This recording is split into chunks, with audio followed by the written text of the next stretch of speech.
pressure looks good. Following up. Roger, roll, Atlantic. Water towers can fly! Tango Delta nominal.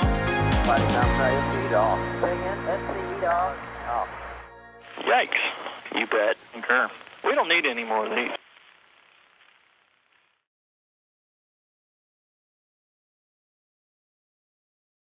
All right. Everybody, we are juggling a lot today, but let me know if you can hear me and see Alicia and me. Hi. It's time, says 5x5 in chat. Whew. Okay. It is time for another joint show with Intrepid Museum, a little bit of a name change this month. Starting through the next year, we used to do something called Virtual Astronomy Live. It was virtual a lot of the times. There wasn't always a lot of astronomy involved, except when we talked to, like, the James Webb team or whatever. But we've changed the name of the show slightly to just Astro Live. So the Astro Live, just Astro Live. Now, we do have astronauts sometimes and other astronomical topics, right?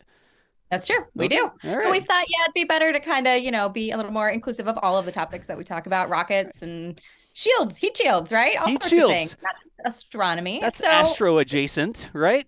It is. So we are Astro Live now. Don't be confused. Same great content. Don't be confused. And if you're wondering what's going on, this show once a month goes out to all the different places. You'll find it on Intrepid's YouTube channel. They have a Facebook as well. We've got it on the NASA Spaceflight channel. It's over on my Twitch channel. Intrepid has a Twitch too, if you even know about that. But all these different places that you can be watching. So wherever you're watching from, thank you so much for joining us for today's exciting and hopefully informative episode of Astro Live with Intrepid Museum. My fabulous co-host, Alicia, will be hanging out with me here for the sort of start of the show. And later, we are going to have a special guest. In like 25 minutes, 24 minutes actually, we're going to have a special guest from Lockheed Martin, the production manager for the Orion Heat Shield program. So big news in Artemis / Orion / splashdown to the Pacific / Jack Beyer got aboard a boat and was taking pictures. We did a live stream on NSF's channel of that. And we are going to be talking. See that? It was cool, wasn't it? It was so cool. We are going to be talking with the production manager who not only was involved with the creation of the heat shield that already flew around the moon, but also the creation of the next heat shield that will, if everything goes to plan, protect astronauts on the next Artemis mission. So that's coming up in like 23 minutes right now. To kick us off, though, we're going to do a little bit of a pre-show talking about a topic, right, Alicia? Yeah, absolutely. So this month we are super excited to be highlighting the Artemis I mission, which of course everyone had their eyes on all year long, and finally launched from Kennedy Space Center in Florida, just last month, in spectacular fashion. It has been a really long road for our favorite giant orange rocket there, but wow, the payoff was amazing. And so, before we talk with our special guest today, I actually had a chance to attend all 3 launch attempts in person, and I wanted to give you guys a quick behind-the-scenes look at some of the stuff that led up to that blaze of glory before Barry and Summer pick up the journey of the Orion capsule after, which of course came back recently too. Excellent. So I will hand it over to you. I'll be hanging out as well, talking about Artemis. You just go with it. Yeah, you just go with it. All right. So the first 2 attempts, guys, if you were following, which I'm sure you were, of course, we're actually back in August and September. So August 29th, and then just a few days later, September 3rd. I was invited down there through NASA Social and was there with reps from a whole bunch of other places too, like the Smithsonian. We had Harlem Globetrotters with us. We had photographers. Even Chris Zambrowski from the Inspiration 4 crew was there. It was so wild. He was so nice. Even Snoopy, as you can see here, this is a picture of all of us with Snoopy in front of the time clock there. Snoopy, of course, being the 0G indicator on board the Orion capsule. So we got to hang out with Snoopy a bit there and of course see lots of cool stuff. I also ran into some random guy who claimed he worked at NASA Spaceflight. Really strange guy. He had a really strange name like Deuce or Deuce? Das. What? I think they're who's that? Do you recognize that guy? Seriously? He had a strange name like Deuce? That is, of course, Das, who we all know and love, this guy right here. So yeah, it was really cool running into you, actually, who was on a secret mission there, actually, at the time. I think I mentioned this a couple months ago. He was installing those 24/7 cameras at the Cape for everyone. There's actually some of the work that I was doing is in the background of this shot. I just didn't tell anybody about it because we were installing some of our robotic cameras at the Cape, and you can see the frame that I was installing in the background. Anyways, keep going. Oh, I felt so duped. Aww. Anyway, we also got to meet with, amazing people. We met with NASA Administrator Bill Nelson and Pamela Melroy. They talked about just the future plans of NASA, their plans to go to Mars, and their different ideas about how they're going to have, their propulsion systems in the future. Also, we talked to Jeremy Hansen and Joshua Kutrick, who are astronauts with the Canadian Space Agency. One of those two guys is probably going to be on board the next mission, Artemis II, which is going to be extremely exciting to watch. So hearing about some of their training practices now ahead of that, and just how excited Canada is to be involved in this as well. And then we, of course, had the opportunity to hear from reps from pretty much every major partner in this collaboration. So people from Boeing and Northrop Grumman and Jacobs and Aerojet Rocketdyne and Lockheed Martin, of course, which is how I met Barry Bonzak, who you will be hearing from about the Orion capsule in just a bit, who is absolutely great, by the way. The show is going to be a blast. He's really, really phenomenal. And it was really just incredible to learn, just how much goes into this sort of thing. There are so many little components, and there's just so much teamwork involved, really. So it was incredible just hearing all of just the interesting components to the entire thing, from the rockets to, the actual capsule itself. And again, Barry will be telling more about that too. We also heard from a ton of astronauts as well about their experiences and just some of the new technology that they're going to be using. They were in full force. Every astronaut I've ever known or heard of was there at the Cape to see this amazing historic launch. So on screen here, we've got Randy Bresnik and Jessica Meir. They were there talking to us about spacesuits. So some of the differences in the next generation suits that they have, and the differences, between the orange ones that they wear inside of the capsule versus the white ones that they would wear out in space or on the moon as well. So we got to get an up close look at some of those. And then, of course, we're there. They got to show us. They took us out to the pad to see Artemis in all of its glory. I think I talked about visiting that a couple months ago as well. I mentioned those tan lines. You can see on the core stage there, that orange color with those rings, those lighter rings around it. Those are tan lines as the foam oxidizes in the sun and, just the elements. So those have gotten a little bit darker. She'd been out there quite a bit longer since the last time I was there. Yep. I got him. So really cool. Thank you. Yes, really cool to see that, of course. And then we got to go even closer to a crawler than I've ever been before. They let us just run wild. We were under it. And I love this picture. This is actually just a snapshot I took from a video that I shot for the Intrepid just for social. But I'm standing inside of the wheel of one of those crawlers there. That gives you some perspective of just how big it is. And it was filthy too. I mean, it was covered in grease and dirt. And, we left there disgusting. It was raining too. So it got even worse. There I am. Yeah. Alicia, funny story real quick. This hole that's right by your hand, right? I don't know if it was this same dolly, whatever the tread that it was, but I wanted to see what was inside of that hole, and I held my cell phone in and took a little video looking around, and I almost dropped my cell phone inside of that grease-filled hole. Did not think that through in advance, but I was on a NASA social, and they let us run around the crawler mostly unsupervised. Yeah, that's how it was for us too. We were like, seriously, I actually have a great shot. Maybe I shouldn't say this. I had a great shot of me. It was filthy, but I actually wrote like Alicia was here, and I have a picture of me being like, in like the grime or grease or something. Yeah, vandalizing nice. government property. The great. crawler does. It's absolutely Anyway. greasy, like it's so. But the salt air down there and everything, they have to protect it. So, anyways, back to you. But anyway, ultimately, end of the day, 2 scrubs. Oh my gosh, they had to roll it back to the VAB to fix some issues. Then there was a hurricane, and then they had to roll it back to protect it. Then there was another hurricane, and they kept it on the pad, and so everyone's sweating bullets. There's this like gajillion-dollar project out there, and what happens if it gets hurt with the hurricane? So it was a little bit stressful these past few months, to say the least. But eventually they were like, all right, hurricane is passed. We are going to proceed as planned in November. A little slight delay just to make sure everything was still good after that hurricane. But then, of course, November 16th, the big day. So we all headed out there the night before in the evening, and the vibe was completely different. I have to say, that first time we were out there, everyone was excited. You know, the vice president was there. You know, Jack Black was going to be on the broadcast. Oh my gosh. It was told to do, right? And then it got, delayed. There was the engine 3, issue, right? The second time, the vibe was not so happy. So many less press showed up, and everyone was just kind of like, I don't know, like, it kind of needs to get rolled back. We don't know. And it was just sad. This last time, everyone was optimistic. Everyone was like, it's going this time. They are ready. They are prepared. It's going. There was just something electric in the air. There was just so much just excitement. And we all just felt like anyone I was asking, they're like, oh, it's totally going tonight. And so it was amazing. It did. Of course, everything, though, as it was going along that night, came to a screeching halt when we got the news that they had stopped the flow of liquid hydrogen due to another leak. Oh, my God, that word, right? We were all freaking out. We didn't think it was going to happen, and Artemis can't get a break. So all these leak issues over and over. We're all terrified it's going to scrub again. We're all scared it's going to have to get rolled back to the VAB again, rebooking all these flights and everything. And all these questions, how many more times can it even do that? How many more times could it roll back? And is there, issues with the stability of it and everything? So there's all these rumors flying around, and we're getting little bits and pieces of information. And then we hear, wait, hang on.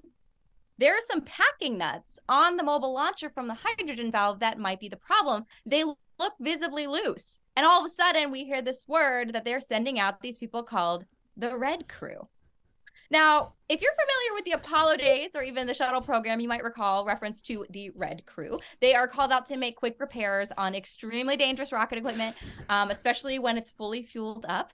And they went out to the pads during the shuttle countdowns, and probably most famously prior to that, and everything really. NASA had to send out the Red Crew during the countdown of Apollo 11, that famous mission to the moon in 1969. And similar to this, they also had to tighten some bolts and repair a leak for the Saturn V rocket, which was at that time the most powerful rocket ever. So what's really ironic about this one, or that one rather, is that it also had to do with a valve for replenishing liquid hydrogen. And that one was a real nail biter too. They actually had to troubleshoot a lot of it, and they had to get really creative. They were actually out there. There's records of them pouring water on the valve to try to warm it up. And that was helping. And they noted that they were literally taking off their hard hats and filling them up with water from the emergency shower and tossing it onto the valve. But ultimately, they decided to bypass the faulty valve, use another one. And then, of course, they went to the moon. But these guys are really, really brave. All right. So first of all, they're always on standby, and ideally they'll never have to do their job. But just in case, they are there to zip out to the pad around this extremely dangerous, fully fueled up and ready to explode vehicle to fix something. And SLS, of course, was the most powerful rocket to ever launch. You have to understand, right? Look at this picture. This thing is 322 feet tall. It was loaded up with 750,000 pounds of highly combustible hydrogen fuel and liquid oxygen. And this is dangerous stuff, right? They have to go out there, get up close and personal with it, to stick a little wrench on a tiny piece of hardware right next to it. And it's all come down to this. No pressure, right? I would be sweating bullets. I don't know about you guys. But unbelievably, yeah, these three guys, Billy Cairns, Trent Annis, who are the two cryogenic engineering technicians, and then Chad Garrett, the safety engineer, they all work for NASA. They work for a NASA partner called Jacobs. They manage the ground operations around Kennedy. They flew out there to the pad 39B. They spent about an hour out there at the base of the rocket, fixed the problem, and later they were actually brought into the NASA broadcast as heroes, right? They saved the day. They said they were really excited, but they also were very confident. They were very focused, and they were ready to just get up there and use their training and go. And Cairns, I don't know if you have that picture of all of them standing with Bill Nelson again. I do. One thing really quickly. The craziest thing about all this, I mean, we knew they're trained to go out there and do it, but NASA showed it on the stream. That could have cameras of the team driving up to the rocket. No, we were all flabbergasted. We never thought that NASA would show the vans pulling up and people getting out and up to the fueled rocket, but NASA showed it. I don't remember that they showed this specific picture, but they did show live video of the team approaching the pad. You wanted the picture of them with stuff, right? Them with Bill Nelson. Got it. So I can highlight them again. Yeah, there you go. Okay, so the guy all the way on the left, that is Cairns, right? So he had actually served on this crew for 37 years, okay? And he had never been called in to handle anything like this before. And again, ideally, you shouldn't be, right? Ideally, we don't want you to have to go out and do something. But can you imagine being in a job, ready to go, waiting for that call, literally for 37 years, just sitting there waiting for your big moment. And then, of course, it comes, and it's like the biggest, most important one of your lifetime, and like all of humanity's lifetime, as we start, going out to the moon again, and like everything is riding on this. Like, I can't even imagine. These guys are just heroes. They're amazing. But yeah, something else that I do really want to point out is that they said that they felt like the rocket was alive while they were out there. It's creaking, it's making these venting noises. It's pretty scary, right? And that's actually something that we hear a lot from astronauts and technicians that are out there on the pad next to active rockets, that these things they sound like they're alive. It's so cool, right? But they said as soon as they walked up those stairs, they were ready to, as they said, rock and roll. They were ready to go. These guys are brilliant. So ultimately, yes, they were able to resolve the leak. The countdown continued, and the Mega Moon rocket successfully blasted off at 1:47 a.m. after only a 43-minute delay. And so it made the window and, took its trip out to the moon. So I say bravo, amazing to this red crew, right? But it also made me think of something else. So the topic of this red crew, for a lot of people, this was the first time they might have ever heard of these people before, this team. And that is actually kind of a little bit more confusing. As you were saying, they pulled it up on the stream. You could see them pull up in their white vans, and they were dressed in their dark blue outfits. And everyone's like, come on, NASA, you could have at least given them some like red shirts or something. No red shirts. No red shirts is yeah, you've got all the Star Trek fans who were like, no, maybe don't give them red shirts because we all know what happens to the red shirts, right? So a lot of people that were wondering, why are they called the Red Crew? And what's funny is that I have a theory about this. And I say theory because I was actually that weirdo running around the press site while this was all going on and asking all of these NASA people if they knew, why are they called the Red Team or the Red Crew? And no one had an answer for me too, which is pretty funny. So until someone does disprove me, I have a very strong theory about this, and I think I might be right. So in the Navy, the flight deck of the aircraft carrier is, of course, the most dangerous place to work. It is noisy. There, depending on what era it was, lots of propellers or lots of jets. There's lots of busy planes zipping, in and out through all kinds of weather, through day and night. So having visual cues on what's going on and where people are and what they're up to is really helpful. So on carriers, just like the Intrepid, who did have this too while they were in service, up on the flight deck, you've got lots of people working in different teams, and they wear different colored jerseys to designate their jobs, kind of like sports teams. So this is still in practice today. You can see this picture here with rainbow colors. They call them the Skittles, actually, because they are wearing many different colors. They're easy to spot. And so, you think about things like, all right, if they're wearing yellow, well, those are actually the aircraft handlers. So they literally direct the planes around the flight deck. And it makes sense if they're yellow, right? They're very easy to see. Immediately the yellow. You've also got the purple ones, right? So they are there to help to fuel up the planes. They actually have the nickname of the grapes because they juice up the planes, right? So that makes sense. Well, on aircraft carriers, you also have a red team. And these are the guys who are the ordnance handlers. So they are the ones that deal with explosives and the bombs and the ammunitions. And they are highly trained to work with this stuff to help to diffuse, hazardous situations. And they're also in charge of firefighting and damage control should the need arise. And I think there's some pictures in there actually too from our archives of the people on the Intrepid on the red team. Do you have those? Yep. Here they come. Here they come. I know we're all waiting. There we go. It's opening. So there we go. So look at these guys from our archives. All right. These are old pictures from these guys that are up there. They're wearing their red and they're handling these missiles, right, that go on the planes. And I actually kind of love the one on the right too, because you see those 4 holes and it's like, oh, it's like the engines, right? So they're out there, on comms saying, oh, they're sending out this red team. And my brain instantly makes that connection. I'm like, yeah, of course they are. These are the guys trained to work with extremely dangerous explosives.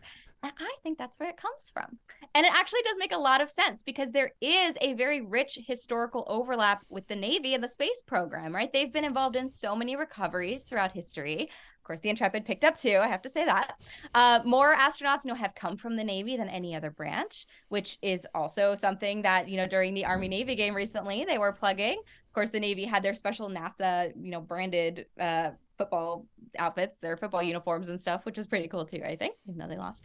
So ultimately, though, at the end of the day, yes, you all know what happened. The red team saved the day. All right. We had a glorious launch. It was absolutely unreal if you were there in person. There's so many videos of it all over the place. It was incredible, truly. Like, it was so bright. It was brighter than, of course, any other, Falcon 9 or something else that goes up. It lit up the sky like it was daylight. It was incredible. It was just flawless. And I was a little surprised. I thought it would be a little bit louder than it was, but their noise suppression system was banging. Like, they had so much water, coming out, that it actually was, I think, and I've heard this from other people too, I think it was actually softer is, like, obviously it wasn't soft, but it was quieter than, I think, like a Falcon 9 launch, to be honest, even with all of that power still. Are you sure it wasn't just relatively quieter? Well, yeah, it was relatively quieter to that. But what was loud was everyone around me. All right. Because we were screaming our, butts off because we were so excited. I'm sure, you were hearing everyone's reactions on NSF, because I'm sure everyone was listening to NSF while this was going on. I think I've got that. And, there were tears. There were just screams of excitement. There was jumping up and down. Like, everyone was so, so excited. I think my favorite video, though, is, yes, the one that I took. I was standing right next to Chris Gebhardt, right up by the time clock. Can you put the sound on for this, please? Oh, God. Oh, my God. Do it. Yeah! Oh, it's totally muffling the sound for me, but hopefully people can hear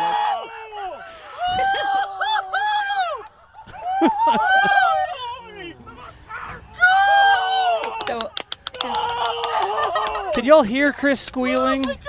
I don't hear it. Can everyone in chat hear it? I don't know if they can hear it. Chat will tell me if they can't hear it. The chat is laughing, but I don't know if Zoom is trying to clean this up. Okay. I'm reading it. Okay,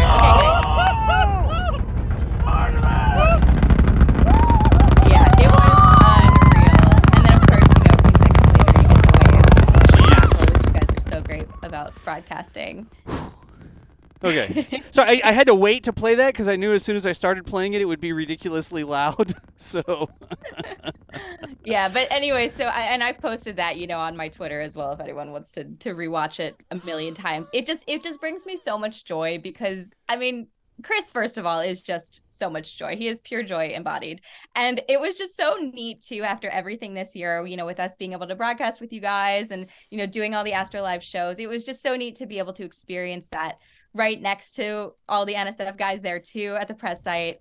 And it was just really special. It was so, so wonderful. And it's something I will never, ever forget. I was getting teary-eyed. And then, honestly, it was really starting to hit me, like, the next day even that this happened. I really kept thinking, oh, yeah, of course, there's a big orange rocket down at the launch pad, because it was always there. It just, was a permanent fixture of NASA these days. So it's not there anymore, guys. Yeah. It's gone. Yeah. So it was, and it was incredible. And then, of course, this past month, being able to watch the journey of Orion, right? And see just that incredible historical journey, really. It went further than anyone has ever gone before. Or any, I guess I'd say, human-rated spacecraft. Rated to continue carrying humans to this position. There's like a couple caveats in there because Apollo ascent module, whatever, right? But I'm sure Barry will be able to clarify this better later on. But just seeing the technology and knowing that the next time this thing goes up, there's going to be people on it, which is even more exciting. So, yeah, in a nutshell, that was kind of some of the lead up. There was definitely a roller coaster of emotions going on there. Is it going? Isn't it going? What's going on? And then just that cathartic release of all that fire in the sky. It was just like, yes, we did it. Like, we were all surprised that it went. Like, we thought, so it's going to scrub. It's going to get to 2 hours and scrub. There's going to be a leak. Okay, red team, whatever. Even though we all, again, in the air, everyone was like, it's going. Once it actually hit that, like, T-10, everyone was just like, I was holding my breath. And as it was going up, I hate saying this too, but I was still holding my breath. Yep. As I'm watching it go up, I'm like, please keep going. Please keep going. Please keep going.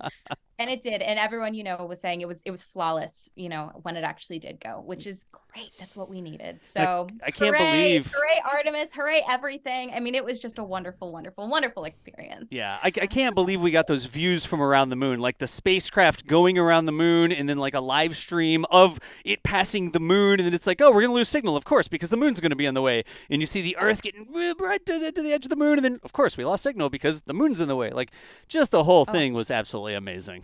Yeah, they really did a spectacular job. And seeing all the views from inside too. And, you know, hearing about Callisto, which I'm sure he'll talk about. Snoopy and going past. Seeing Snoopy floating around. Yep. And Shaun the Sheep for everyone, you know, who's over in Europe too, who loves them. I mean, it was really, really great. Yep. So, yeah, it was great. All right. So yeah, I don't want to take up any more time. I want to be able to, you know, hand you guys over to Barry and Summer. But I just want to say, you know, on behalf of Intrepid, we are so excited to keep bringing you more amazing shows in the new year. We're actually going to be changing up the format just a bit as we head, you know, through 2023, but nothing, you know, wild. So stay tuned for that. But more great content on a number of really amazing topics we've got planned with some super cool guests coming up in the new year. Yep. But first, of course, Barry, before I get ahead of myself. So yeah, happy holidays, everyone. Have a great new year and have a wonderful Astro Live. All right, Alicia, thank you so much. Folks, we often do a little bit of a pre-show here to talk about a related topic or something that might be one of the things we're changing next year. We may hop straight to the special guests. But again, we've slightly changed the name a little bit. It's Astro Live. This is the Intrepid Museum's monthly show. If you're watching it on the NASA Spaceflight YouTube channel, it's because we've partnered. NASA Spaceflight has partnered with Intrepid to bring you all these special guests and discussions and stuff like that once per month. And Alicia as well, to bring you Alicia. And I sneak into NSF's world sometimes too. It's true. I was just on the SWAT launch. The SWAT launch, yeah. Made a special little appearance in the Starship one too that Yep. no one was expecting. But remember, the Astro Live shows don't just magically happen. They are made possible through a NASA cooperative agreement awarded to the New York Space Grants Consortium. So thank you so much for the support, and thank y'all for showing up and experiencing these things with us. What I'm going to do now, I can't do that. I'd mess it up. It would look like an asteroid or something. What I'm going to do now, I'm going to hop off real quick. There's a really quick video that we're going to replace next year about programs that are happening at the Intrepid Museum. When we come back, we will have the production manager from Lockheed Martin of the Orion heat shield and other things to talk about producing the heat shield that went around the moon and what they're going to do with that heat shield next, and what about the next heat shield? The one that's supposed to go up on the next Orion with astronauts on board. So let me do this. We're going to do this little transition video while I get our special guest in here. Alicia, thank you so much for joining us. It is always a pleasure. And when we come back, we'll have the special guest from... You guys in the new year. Yep. Have fun. All right. Thanks, Alicia. We'll have the special guest from Lockheed Martin coming up next. Don't go anywhere, y'all. We'll be right back. Okay. Mic check.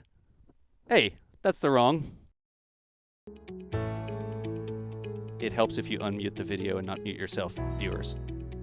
Every year, more than 1 million visitors embark on a voyage of discovery at Intrepid, a museum on board an aircraft carrier devoted to the intersection of history, science, innovation, and service. They come to the museum to learn, to explore, to engage, and to see firsthand the artifacts that marked critical moments in history and spark our future. They are up close and personal with living history, learning about the past, while contemplating the possibilities of tomorrow through 21st century technology. Within Intrepid steel walls are moments. A sense of wonder when a student sees history come alive, goosebumps when a memory is sparked, and understanding when a returning service member connects with a fellow veteran. But Intrepid's reach extends far beyond this great carrier's steel walls and decks. Every day, it is making a difference in the lives of so many, in our immediate neighborhood and all around the world. Intrepid also brings learning experiences to students participating in CASA, New York City's cultural after-school adventures program throughout its 5 boroughs. Designed to support the diverse needs of learners in New York City public schools, Intrepid's CASA programs integrate history, science, technology, engineering, arts, and math into out-of-school time experiences to help build in-school success. Our vet video chats reconnect veterans with the legacy of service. My name is Charlotte. I'm really happy to be connecting with you all. And these are artifacts that are related to work, but also to leisure. We are a ship of ideas, sailing forth to communities near and far, to schools, libraries, housing projects, senior centers, correctional facilities, veterans centers, and children's hospitals to engage and inspire those who can't come to us.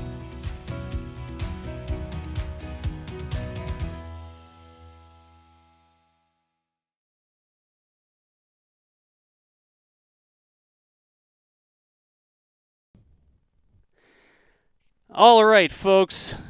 Have I unmuted the correct microphone? I think I did this time. I just clicked on the wrong little icon, and that's okay. Let me know if you can hear me just fine, and let me know if you can see. I've brought in Summer Ash and our special guest, Barry Bonsack, waiting for some 5x5s over here.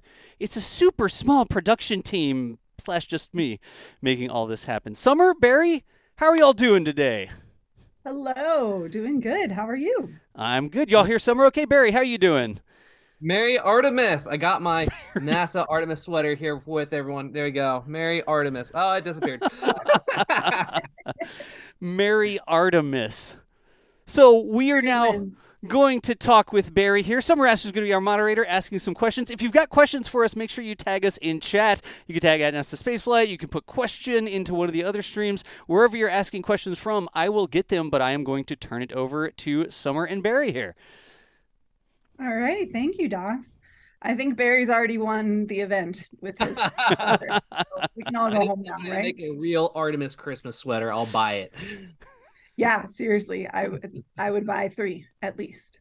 Welcome, Barry. I just want to give a quick spiel, a little overview of you for everybody on the event today. So Barry is a production planner for Lockheed Martin's Orion spacecraft, which is the crew module that is going to return astronauts to the moon, and has recently splashed down. Barry is on the thermal protection system team at Kennedy Space Center, where the Orion crew service module is assembled and tested. And he also supports Lockheed Martin state and local government relations, and is engaged in STEM education through first robotics competition, which is very exciting. I'm a big fan of that. Before we get into all of the Orion coolness, I actually just wanted to ask you how you got interested in science and space to begin with. What's your origin story? Sure. I mean, the origin story was I was a high school student in the first robotics competition to start with. Okay. And I actually moved from Oklahoma to Florida. And growing up in Oklahoma, I never even considered, space exploration a career possibility. But then I met, through the first robotics competition, going to events and Lockheed Martin people mentoring the team that I was working with. I got my foot in the door at Lockheed Martin, but I also learned about the Kennedy Space Center was nearby. And then when I went to college, I went to the University of Central Florida, also known as Space U. And my college job was working at the Kennedy Space Center Visitor Complex as an educator. So I was one of the Camp Kennedy Space Center counselors, teaching kids about space history and something called the Constellation Program, which was brand new at the time. So that solidified my love for space flight. Yeah, you were totally in on the ground floor there. Yeah, I was able to watch shuttle launches with students, and I got to see the Ares 1X roll out. But really getting into Lockheed Martin, I got to think I was mentoring a robotics team called Exploding Bacon in Orlando. They're sponsored by Lockheed Martin. The mentors, including Ryan Leach and Mike Nicolai, Sarah Plemons, were mentors of that team. And as I got closer to my graduation at UCF, which by the way is a finance major, I want to put that out now. And I was MBA at later on. But they're like, have you started applying to internships yet? And I said, no, I probably should. And they're like, yeah, you should do that like tomorrow. Here's a link. So they were the ones that helped get me my foot in the door at Lockheed Martin, and I've been a part of the company since 2009. Been on the Orion program since 2014, about 1 month before the launch of Exploration Flight Test 1. And I actually interviewed on the Orion program just because I was so excited about space flight. And I just wanted an interview so I could go in the building and take a tour. So Artemis 1 was really my first launch that put something into space. I've been on the program since 2014. And it was just a beautiful launch. But I told people I wasn't going to listen to any It's too early to listen to Christmas music until I saw the 3 main parachutes. So we just had a big party watching reentry last Sunday. We all got together at a local sports bar on a Sunday morning, and people were coming in for NFL, but like we owned half the restaurant. People at Brady's and Coco, they hosted us. It was great. People were cheering for the TVs and like, who got a touchdown? We're just like, parachutes! That would have been really fun to see. So let's talk about Artemis I and your role in Orion. So can you just give a brief summary sort of what Orion is and what it just did as part of the first launch?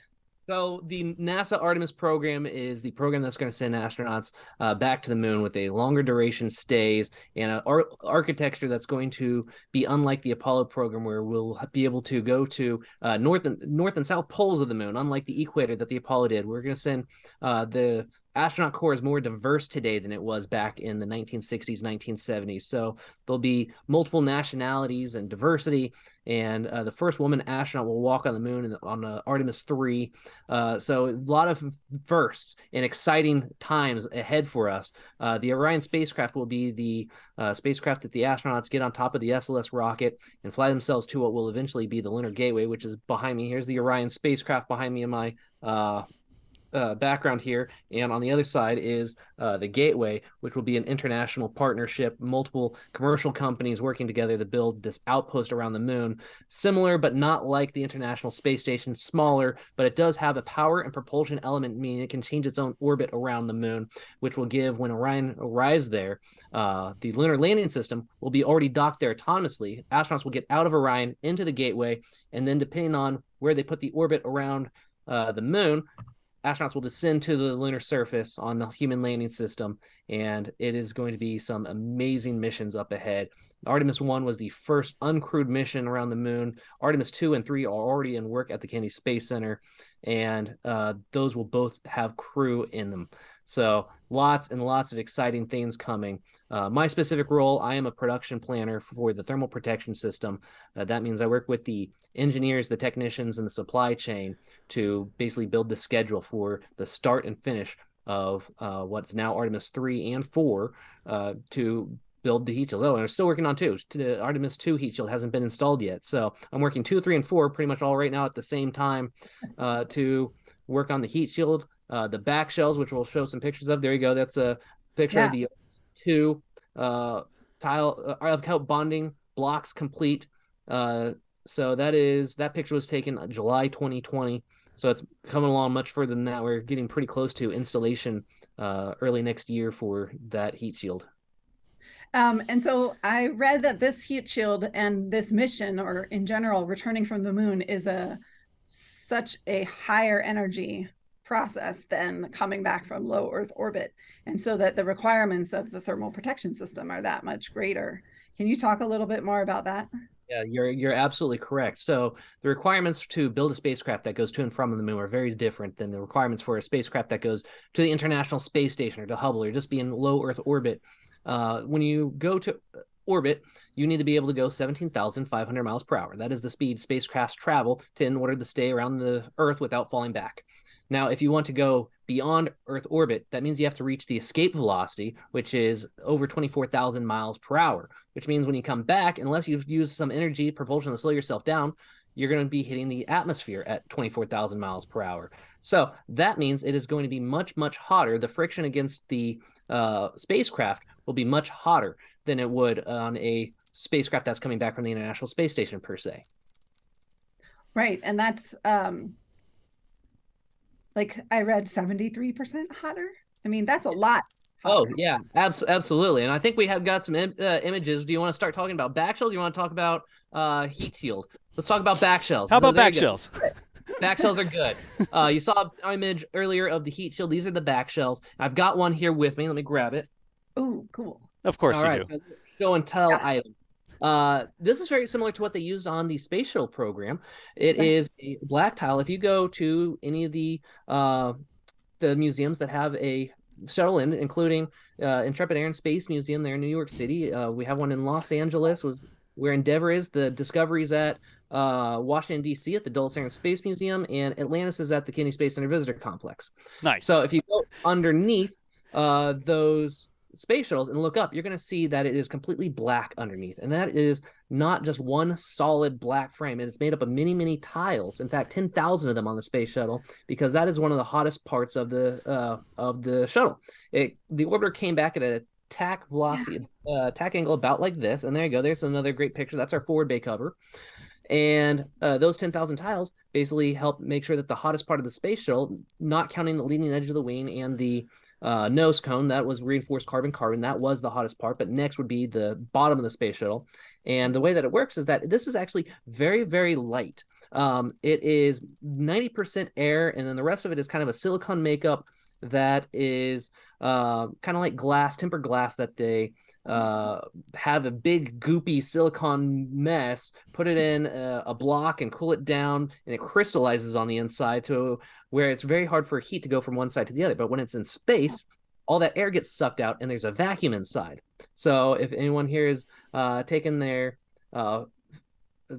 classes back in high school, remembering science class, heat doesn't has a few ways to transfer, and it can't transfer without a medium. So the medium on the inside is this very torturous path. So heat's on the outside, doesn't make it to the other side. So the astronauts are just protected by a very thin layer of the thermal protection system, and that's what worked for the space shuttle program, and they got the very well down on how to do that, and that worked great for Orion for the not hottest parts, because the hottest part of the spacecraft is, of course, the heat shield, the bottom, the bulkhead, because it comes down at an angle, a little bit angled, and it gets so hot coming in that 24,000 miles per hour that this would melt.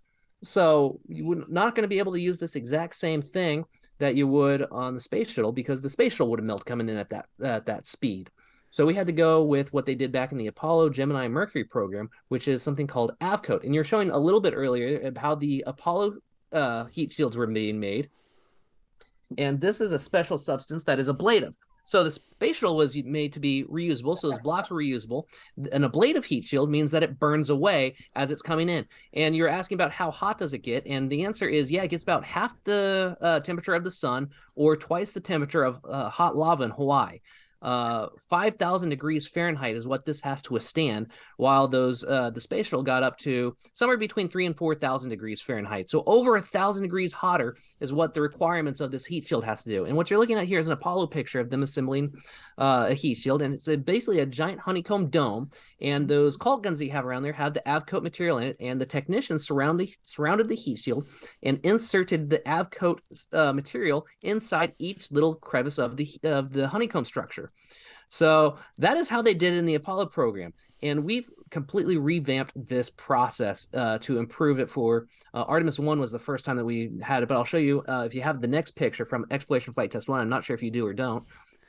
Do you have the EFT-1 heat shield pictures? If not, we'll skip on to... We did something kind of similar, except for we had a robotic arm. Let's just put it that... There we go. We had the same honeycomb structure. We fill it up. That is actually EFT-1, the installation of the heat shield on EFT-1. Exploration Flight Test 1 flew in 2014. I mentioned that earlier. Just want to make sure everyone knows the difference. Full Orion spacecraft went 10 times further away than the National Space Station. Now resides at the Kennedy Space Center Visitor Complex in the new Gateway exhibit. So if you want to see an Orion spacecraft on display, you got to go to the Visitor Complex. It's the only one on display, flown spacecraft. Artemis I is a little bit different, though. Here we go. Here's the Artemis I heat shield. And you can see that there are blocks on it, very similar to the blocks that I just showed you for the TPS tiles. We're now using blocks of avcoat. So I've got one of those here with me as well. So these are thick and they burn away. And one of the great things about this process is that we can scan it. We can scan for any imperfections. We can weigh it. We can know exactly how much each block should weigh and scan for imperfections before we install it onto the spacecraft. And if there's any quality problems or something, then we can have a new one remade, or we can at least be able to know what the weight and center of gravity is of the heat shield by itself. So if you just go with the caulk gun and fill up each individual hole, there's some imperfections in the process of doing that because we're human. And you could never really know exactly where the center of gravity is of that heat shield doing it, that process. So this is also it sped up how fast we can build a heat shield by doing it this way. How thick is that? This is just this isn't a real block. This is just a test one. The real answer is I can't answer that one. All right. Now we're getting somewhere. But it's thick. It's pretty darn thick compared to a tile. It also weighs more than the tile does. Because essentially the tile is mostly air, like I mentioned. This thing's solid all the way through, and it burns away layer by layer. Yeah. Exactly. And this is like the world's largest heat shield, right? So far. Yeah. throwing it back to the Kennedy Space Center Visitor Complex, there's another, if you go to their Journey to Mars exhibit, there's an Orion model heat shield. It's a fake heat shield, but it's a Orion model of a heat shield. And inside of it shows the circle. This was the size of the Apollo heat shields. And then another circle inside, this was the size of the Gemini. And another one, this is the size. So you can actually see how large the heat shields have gotten over the period of, since 1961 was the first Alan Shepard's launch with the Mercury capsules. Oh, that's awesome. Okay, so the first one has come in and has ablated all of that stuff that's burned off and splashed down. Where is it now? Can you say that? Yeah, sure. It's still in San Diego. That just was unloaded off the USS Portland. Fantastic work to ground ops and to the Navy and everyone that helped go retrieve that spacecraft. There you go. Beautiful picture of it. And really cool thing, you can actually see the black tiles on here, which it looks different than the day that we put it into on top of the SLS. We put the fairings around. I think we probably have pictures of that later on, but you can notice that there's a lot of little white marks on there, and you can, a lot of things that like immediately people ask about when they see this. They see those giant balloons on top, and they see all the little white marks, and those are like the most common questions. So we can kind of get into that a little bit. So I have pictures of them, Barry. Thanks to Jack. Oh, look at those roll thrusters there. So you can actually look at the propulsion system, those roll thrusters there, and you can see that around the thrusters is actually another type of thermal protection system. But yeah, those little squares is they went over the silver tape that we put on top of the thermal blocks, and that was helped with ESD. So if there's any ESD, it basically static discharge, electric static discharge. It made sure that if there was any electric type events, it would discharge it away from the crew module. By the way, the images that I'm showing here, these were previously members-only images that Jack took while he was out on the ship, and I asked Jack very nicely if we could release some of the member program, NASA Spaceflight member program images here. So these like extreme close-ups and stuff, Barry, those are from Jack, from that stream, that visit he did out to the Portland. How cool, man. And you can see very well that each one of those is an individual tile that makes up the back shells that surround the vehicle, and underneath those back shells is where our propulsion system is, our environmental control life support system, and underneath that's still considered the outer mold. And underneath that is the pressure vessel, and behind the pane of the pressure vessel are astronauts, and the distance between astronaut face and where you're looking at there, like maybe a few feet. Ooh. And then on the other side of that, plasma, 5,000 degrees. No big deal. No big deal. And so those ESD, those little patches, they would have had those on Apollo, like for when that, whichever one it was that got struck by lightning twice. Or did they not have those back then? This is new for the Orion spacecraft, but I actually don't know that for Apollo. No worries. Just and curious. You can see the windows there. Those are we're looking at what we call panel F. It's the Batman face of the Orion spacecraft. And that is a thermal protection window. So there's multiple panes of window there, and the most outer one is the thermal protection window pane. What's that? What's special about that, or what do you guys do to that outer pane for the? It's made differently, so it can withstand the heat of reentry. It doesn't melt. Yeah, always. That's a good thing. And then the other one would be the pressure pane that holds the oxygen inside of the spacecraft, and it's multiple pane. So that way, if there happened to be a crack in one or the other, it wouldn't lose pressure. Yeah. Hey, Barry, I've got a question real quick, if I could, and just stare at the camera knowingly if you can't answer it. Why is this so clean right here? Yeah, so that's where the phased array antenna is. And the phased array antenna, you're going to notice there's no satellite dishes on the Orion spacecraft, but we're receiving imagery back and forth from the spacecraft, even after disconnecting from the service module. So the phased array antenna is basically where you can direct signal without actually moving the antenna. It's, I believe, made by Ball in Colorado. And yeah, that's where the antenna goes. So you don't want to put anything in front of your antenna. Gotcha. Okay, cool. There's there's no, like the foil and the tape and like all that, you don't see any of that there, but that's so that the antenna has a clear shot to do antenna things, RF things. Right. You got it. Nice. Thank you. Antenna things. That's the technical antenna things, you know. Very, very antenna things. Much antenna things. And a lot of questions that have often popped up about those crew module uprighting system bags, CMUS. And basically those bags would inflate if we happen to land on our side, or if we landed upside down. You have a stable 1 or stable 2. The spacecraft either wants to be floating upright or it wants to be floating upside down. And if it happened to land in any direction that wasn't upright, it did land upright. But if it didn't, those bags would inflate and then immediately flip the... There you go. Oh, look. I got it. By some technology that we have here, video editing technology, you can see what a stable 2 would look like. Those bags would flip the spacecraft upright. And multiple reasons what you want to do that. One, because there's going to be astronauts inside of here, and it takes a little bit of time to do the recovery effort, and they don't really want to be sitting upside down the entire time. But that's one reason. The other reason is that the oxygen is inside the service module. So when you disconnect from the service module and start returning back to Earth, we do have oxygen tanks inside of the crew module. But eventually those will run out too after you re-enter. And let's say there was a strong wave, or some inclement weather or something would occur that would make it more difficult to recover than other. You want to be able to have the backup plan. So there is a snorkel that is out of the top of the spacecraft, so it can pull in outside air into the crew cabin for the astronauts to breathe. But that doesn't work if the astronauts are upside down in the water. So extremely important to be able to flip them upright, 1 for comfort, but 2 for astronauts have this pesky thing that they want to breathe. Robots don't need that. Yeah.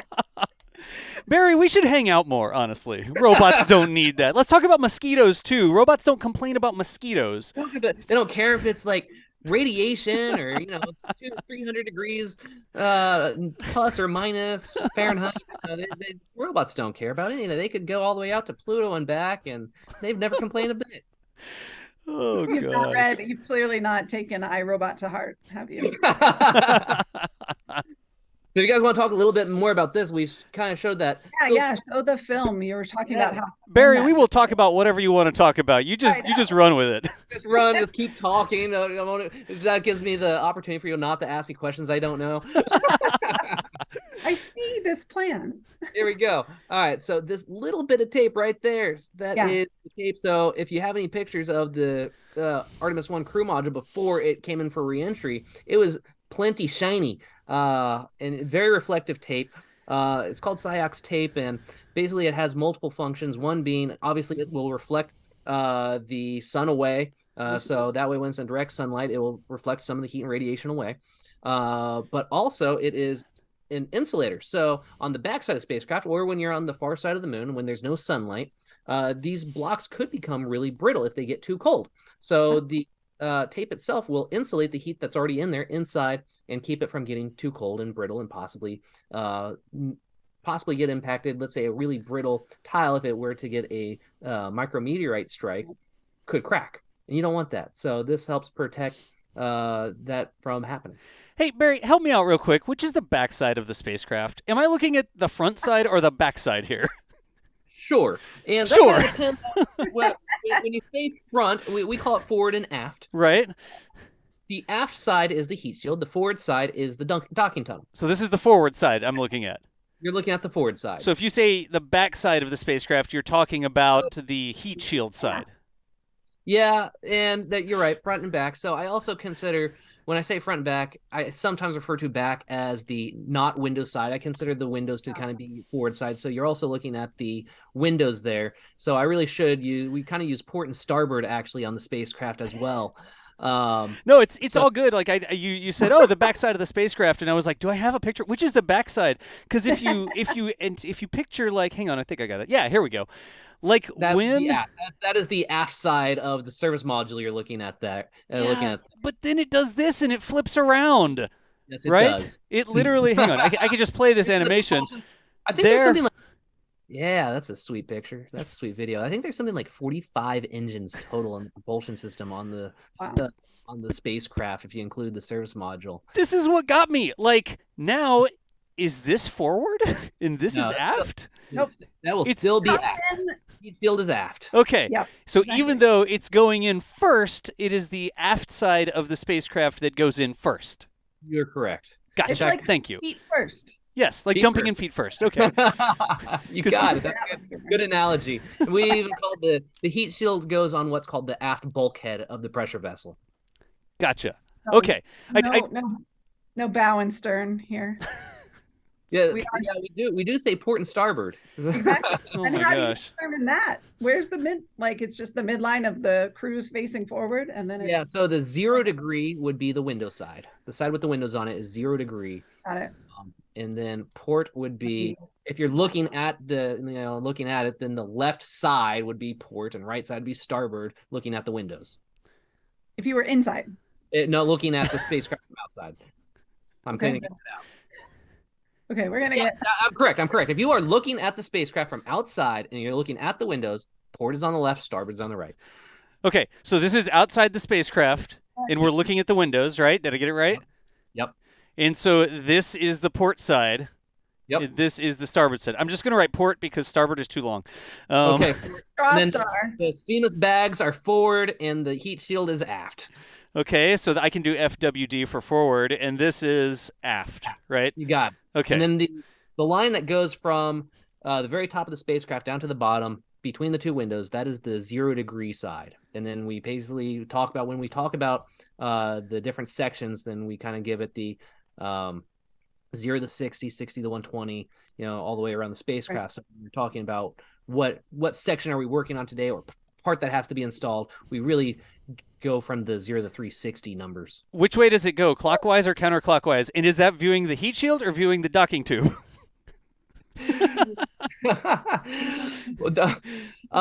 Six left. Port side would be like the 60 side. Go to the port first, and then around the back, and then start. So this way, like if you were to slice it like this would be like 60 degrees. Am I getting that right? There you go. Got it. Yes. I didn't measure 60 degrees. That's probably more like 30 degrees. It's 360. Pretty darn close right there. 180. Yeah, so 90, like this edge right here would be 90, right? And so you'd have like 90. that. Oh, you don't? We use numbers from 60 all the way around. It kind of gives you the sections, 0 to 60, 60 to 120. Ah, so there's no 90, and so you skip 90, and then the next one would be on the back side of this shot, and it would be 120. Yep, and then after that, 360. Nice. Okay. Is that because the moon is 1/6? Is that because the moon is 1/6 Earth gravity? So we just go with sixes all around? No, it's because of how we assembled the spacecraft. I know. but I'm still confused because then you put astronauts inside and port becomes starboard and starboard becomes port. Yeah, so if they were sitting in that spacecraft right now, they would be looking up. Like, hang on, I'm going to draw this. We got this. There's okay. I get it. astronaut head, body goes down, and then legs go forward, and then like these are arms like this, right? Yeah, you got it. And so they're looking this way, and if they held up that hand, it would make an L, and if they hand up that hand, it wouldn't be an L. Okay, I get it. So yeah, if you're flying the spacecraft, you're no longer they'd be sitting on the launch pad on their backs looking up. Right. When you're flying. No, I forgot. I was thinking of them looking at the us. window straight ahead. Yeah. They don't take off like this. Right? Yep. They don't stand in there looking out the window like this, like, oh my gosh, is that the tower? Okay, here we go. And that's, anyways. They lay down.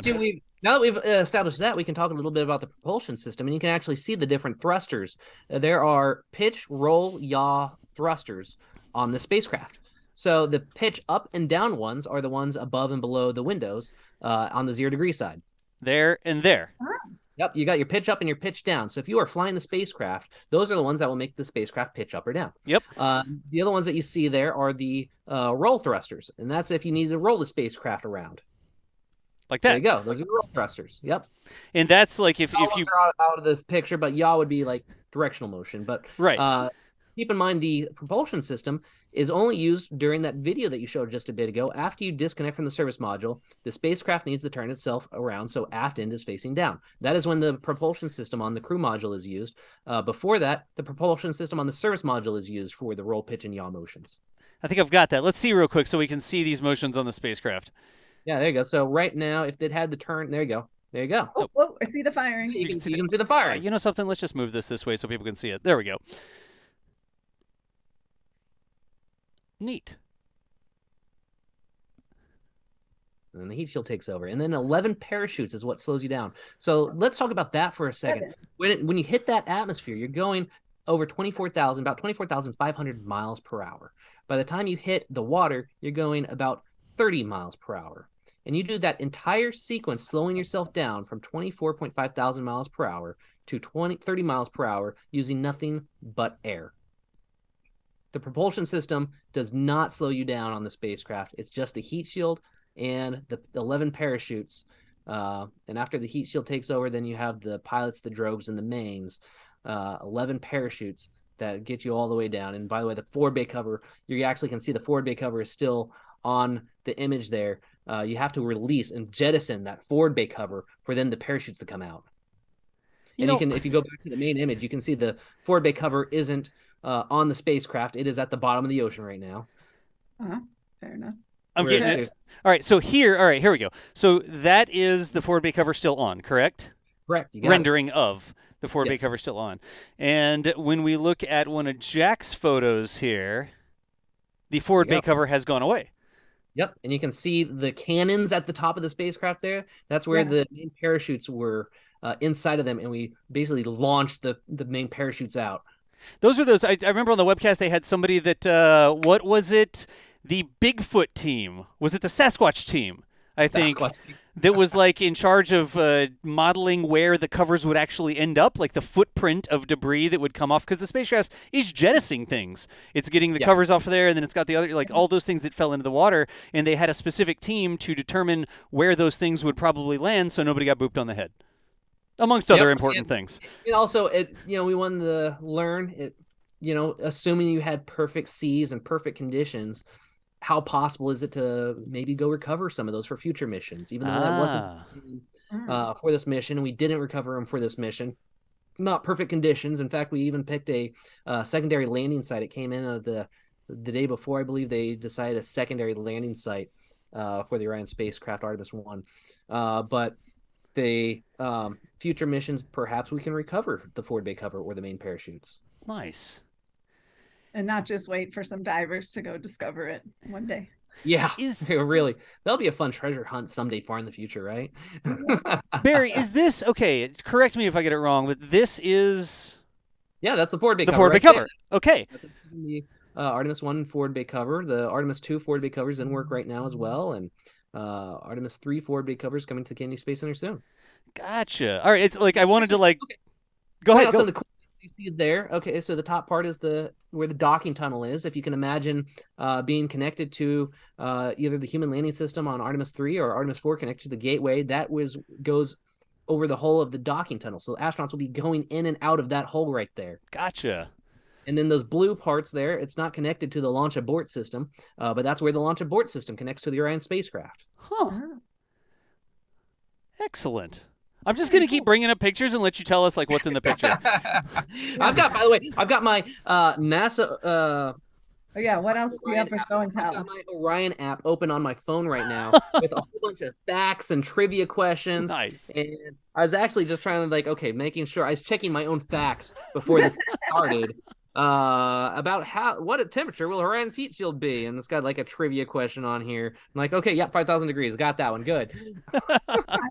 I feel like we should turn this into Stump Barry. I got a C+ on the trivia. It's great. Oh, the trivia. Is that in the app? There's an app and it has a trivia? Download the Orion app in the Google Play or iPhone stores, and there's factoids and a trivia game in there. Nice. Great for fact-checking myself. And there's some in here about the launch abort system.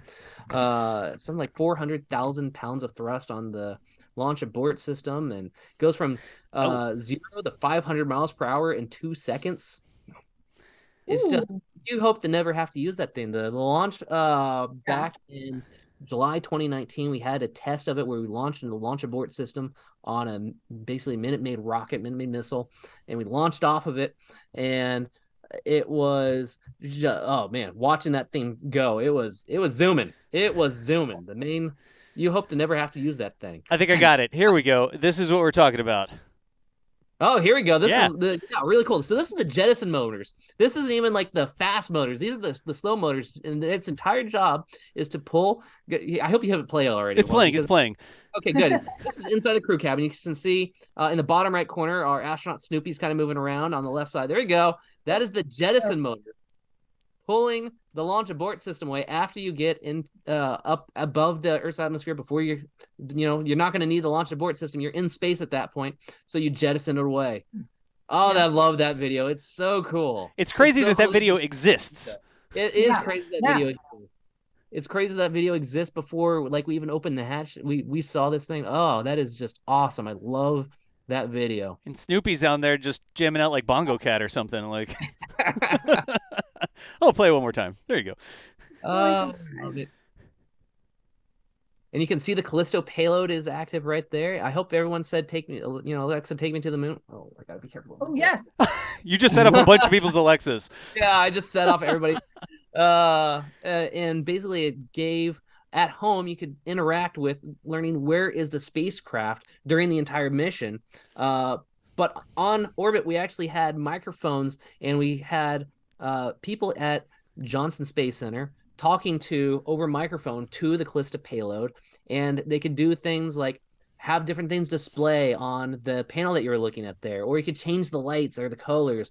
You could pull up different temperatures of things, check on the avionics, check the pressures of the different fluids. Really cool, voice activated. The Callisto payload is something that we're just so excited about. Future, and we have it here in our homes. And a lot of times you think of the space industry and how technology you develop in the space industry will inspire technology that we work with here. But this is like stuff that we work with at our homes every day, now inspiring the future of space travel. So it goes both ways. Barry, just could you just give a short overview of Callisto, just really quick, just to make sure? That was pretty much it. That was it. Voice activated.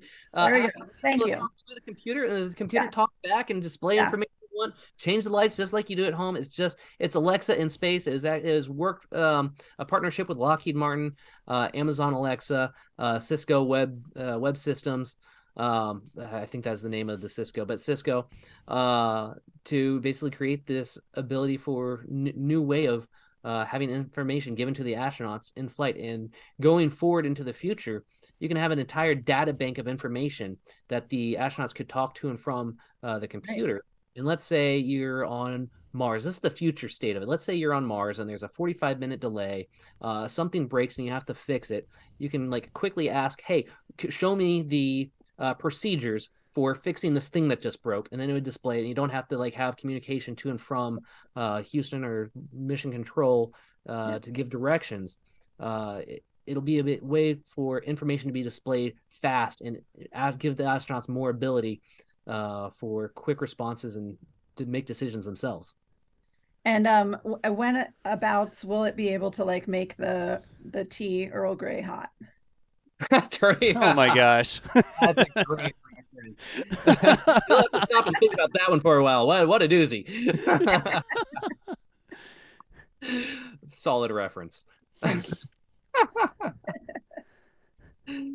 see, what else have I sent to you guys? What other fun? You were speaking about the Fly Me to the Moon, so I thought we should talk a little bit more about that. So special song and video. Yeah, a couple of things to follow. Let's talk about social media. NASA has wonderful social media at NASA Artemis, at NASA_Orion, at NASA SLS, Lockheed Martin as well, at LM Space. My personal Twitter is at Bonzak. So if anyone follows me on Twitter, you'll see the different, I tweet silly things quite a bit. It's all related. You retweeted our stuff. We're okay with it. Yeah, very good. Hey, you all, I appreciate what you all do. You help make everyone excited about what we're doing. So I appreciate you all very much. Nice. One of the things that NASA asked its contractors and employees to do was create a video for Fly Me to the Moon, the famous Frank Sinatra song.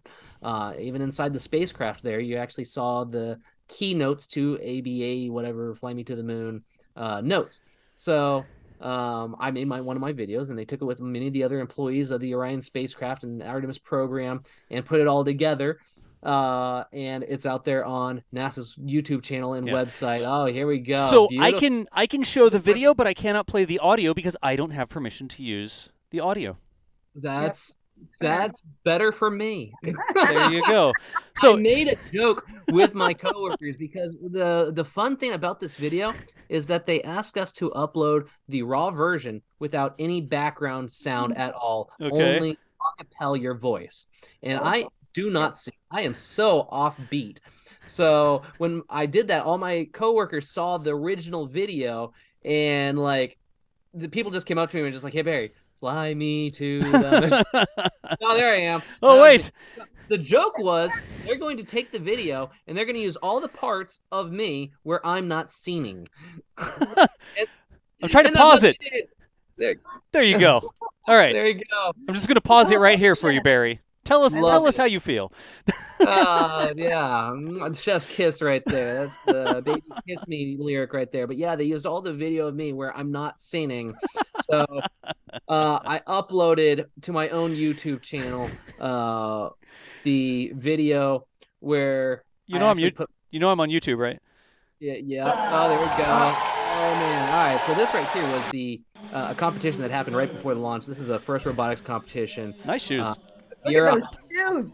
Those are, yep. This is what I'm known for. That is an Orion flight suit, by the way. I made an Orion flight suit with all the Orion patches on the sleeves and Gagnon's Artemis patch on the front. And basically this is just me giving the rah go SLS, go Orion, go Artemis I, and the entire crowd into it. You're not going to be able to play this entire video. It'll take too long. It's okay. We get the point, right? I love the shoes. I gotta say, I love the shoes. Go forward a little bit. It's fun to watch the students interact. They love this stuff. This is at a robot competition. Oh, we're tapping our feet. I went too far. Okay. Here you go. Check this out. This is them. I got the entire crowd. Go SLS. Go Orion. Go Artemis. Before launch, and everyone's excited about this. So these are high school students that are just so jazzed up about the future of the space program. And there you saw my shoes. And the next there's more of you. Wait. That's basically, I did the entire video. I did the entire song. I sang the entire thing. So when I put it up on YouTube and I put the background music, it sounds a lot better than like the raw video that all my coworkers have seen and are making fun of me for. There we go. So, y'all, if you want to hear the audio on this full, go to YouTube. You can find this on YouTube on Barry's channel. If you just search for Barry Bonzak on YouTube, this will come up. His name is right there on the screen. You can see how to spell his name if you don't know. I think the phonetic spelling of my name, Bonzack. Gotcha. Then fly me to my Twitter's at Bonzack, Bonzack. Why are we talking about this? Is so ridiculous. I'm just saying, it's awesome. You have to have fun. Have fun. I agree. NASA wanted to be able to show off how much fun we're having with this right now, and I've got to say, working on the program. The attention to detail. You're at the Jupiter Inlet, and you're singing along. I think this is the part where you say Jupiter and Mars, and you've got that in the background. Thank you. We would get along. We do get along, honestly. I'll bring this off the screen unless you anger me, and then I'll bring it back, Barry. I just want to say we're just having so much fun on this program right now. I've been at Lockheed Martin, like I said, since 2009, and this is the best the career's ever been, and it's just getting brighter and brighter. And this launch is just a career milestone for myself as well as everyone else on the program, and the future is looking bright. So one of the other things that I do outside of being, outside of Lockheed Martin, I'm the chair of Citizens for Space Exploration for the state of Florida. Citizens for Space Exploration is a grassroots advocacy. We travel to Washington, D.C. every year. We bring in over nearly 100 people plus almost 30 college students to introduce college students to their elected representatives. And basically, we're just an advocate for not just the Artemis program, but all NASA funding. If NASA has it in their budget, please give NASA full funding for them to be able to do all their programs. And the Congress really has. It has been, especially these past 10 years or so, it is just so grateful for bipartisan support, which, when you talk about Congress, that's a very weird thing to think about. There's any topics at all that Congress has bipartisan support for, but space exploration is something that everybody's excited for. Everyone sees the value in, sees that it is improving lives here back on Earth. So if you spend money, you don't spend money in space, you spend it on Earth to improve life and create new technologies. And it's just something that you can turn on the channel on the news, and during a time period when there's not something that's not a lot of good news on the news anymore. But when you see things like anything that NASA's doing, whether it be black holes or the Mars rovers or now Artemis, it's something that you can turn on the TV and feel good about when you see it, and just kind of have some hope that the future is bright. Well Gotcha. said. Yeah. Do you guys go up as part of that Congressional Visits Day, the Science and Technology? an engineering one? I haven't been myself. I'm not saying that no one else in the program does, but I haven't myself. I know that there are other things that we have a Lockheed Martin Government Affairs and Lockheed Martin Government Relations team that is, of course, always in DC and multiple different events that they're a part of.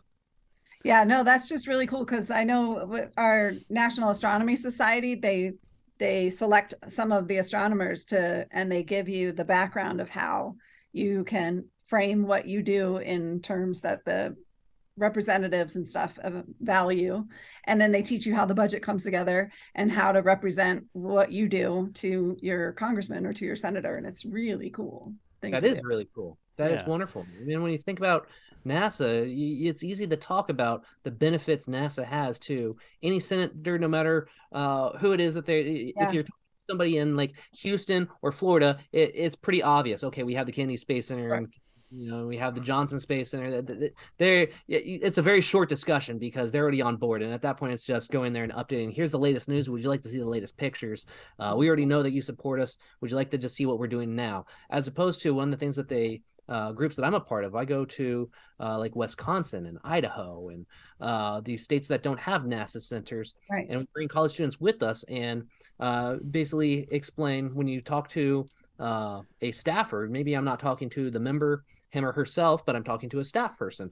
That person's younger than me, usually in their mid-20s, and they frequently are there for a few years and then maybe move to another staff or move to another position or get their experience and go on to other parts of their career. But the turnover is pretty sudden. So a staffer has a wide portfolio of things that they have to be concerned about, many different types of science groups. So it's not just space exploration this person's focused on, clearly, because if you had somebody like that focus, you would need a staff of just hundreds of people, and there's not that many of them. So one of the things that we do is we go and we give them like the base. Have you heard about the Artemis program? All right, let's walk you through. This is what NASA does. Did you know that NASA isn't just space? They're also aeronautics. That's the second A in NASA, National Aeronautics and Space Administration. Then you can talk a little bit about, NASA's work in creating a plane that doesn't have sonic booms and earth sciences. Okay, you're from Wisconsin. Okay, maybe you're not receiving funding for launching a rocket in your state, but are you aware of the earth sciences that tell you about the irrigation and weather patterns and many, many things that does affect agriculture in your state? Agriculture is huge with the space program. Yep. So any one of the members can find something in NASA's portfolio that very much benefits the people that they represent. That's so true. So I know that obviously we can talk forever. But we wanted to give a chance to any of the people watching out there if they had any questions. Das, you got a queue going? I've got lots of questions. Not just your We've been own. going fast and furious the entire time here. Chat has had the opportunity to put in tons of great questions, and I want to make sure we get some of those in. But I want to start with this, Barry, and I turned on my camera for it. Westy the Third, one of the viewers in chat, said, "Guys like Barry are so important for the next generation of nerds." What a legend. Absolutely, positively correct there. I had to make sure that I read that specific out loud. You have no fear. You're putting yourself out there. You're helping connect with people of all different ages. You're interesting. You're like giving us this information. Clearly, you know your stuff. Even if you review the app beforehand, that's fine. I'll allow it. You know what you're talking about, but you're just so passionate about what you're telling us. This is absolutely fantastic. So from everybody watching, thank you so much for taking the time to come on the show today. Oh, man, I just can't thank you all enough just for hosting this and, helping me share the excitement about this program in the future and where we're going. And the fact that we're not done yet. This was just a more test flight. And, but you kind of saw before the flight, everyone reminding, hey, remember, this is just a test flight. And now we're just going 100% success. It's all fantastic. Yeah, exactly. I can picture you at the Wingstop or Sports Bar or whatever it is going like touchdown. And they're like, what? Who's playing? And it's like, no, it's Orion. There's video on my Twitter of everyone cheering in the background. Jeez. Oh, with their parachutes. Those parachutes? It's like yes, what? Absolutely. Thank you all for helping us share this excitement, and your webcast, all the space museums, anything that gets people excited, and including, that's why I try to be sure to go volunteer STEM education, first robotics competition. I'm the master of ceremonies. I'm the play-by-play announcer at the event. So if you were to come to the World Championship at the George R. Brown Center in Houston in April, I'm one of the guys on the microphone. Nice. So, and I'm on Franklin Field. All the fields are named after different scientists. So that's one of the things that first wanted is that you have sports fields that are named after, sports figures. They wanted their fields named after scientists. So you have Galileo Field, Newton Field. I'm Franklin Field. I dress up as Benjamin Franklin for the day. Of course you do. You have Benjamin Franklin play-by-playing for you as your robots on the field. I thought you were talking about Rosalind Franklin. We have Madame Curie is one of them, but this was specifically Benjamin Franklin. It's electricity themed on my field.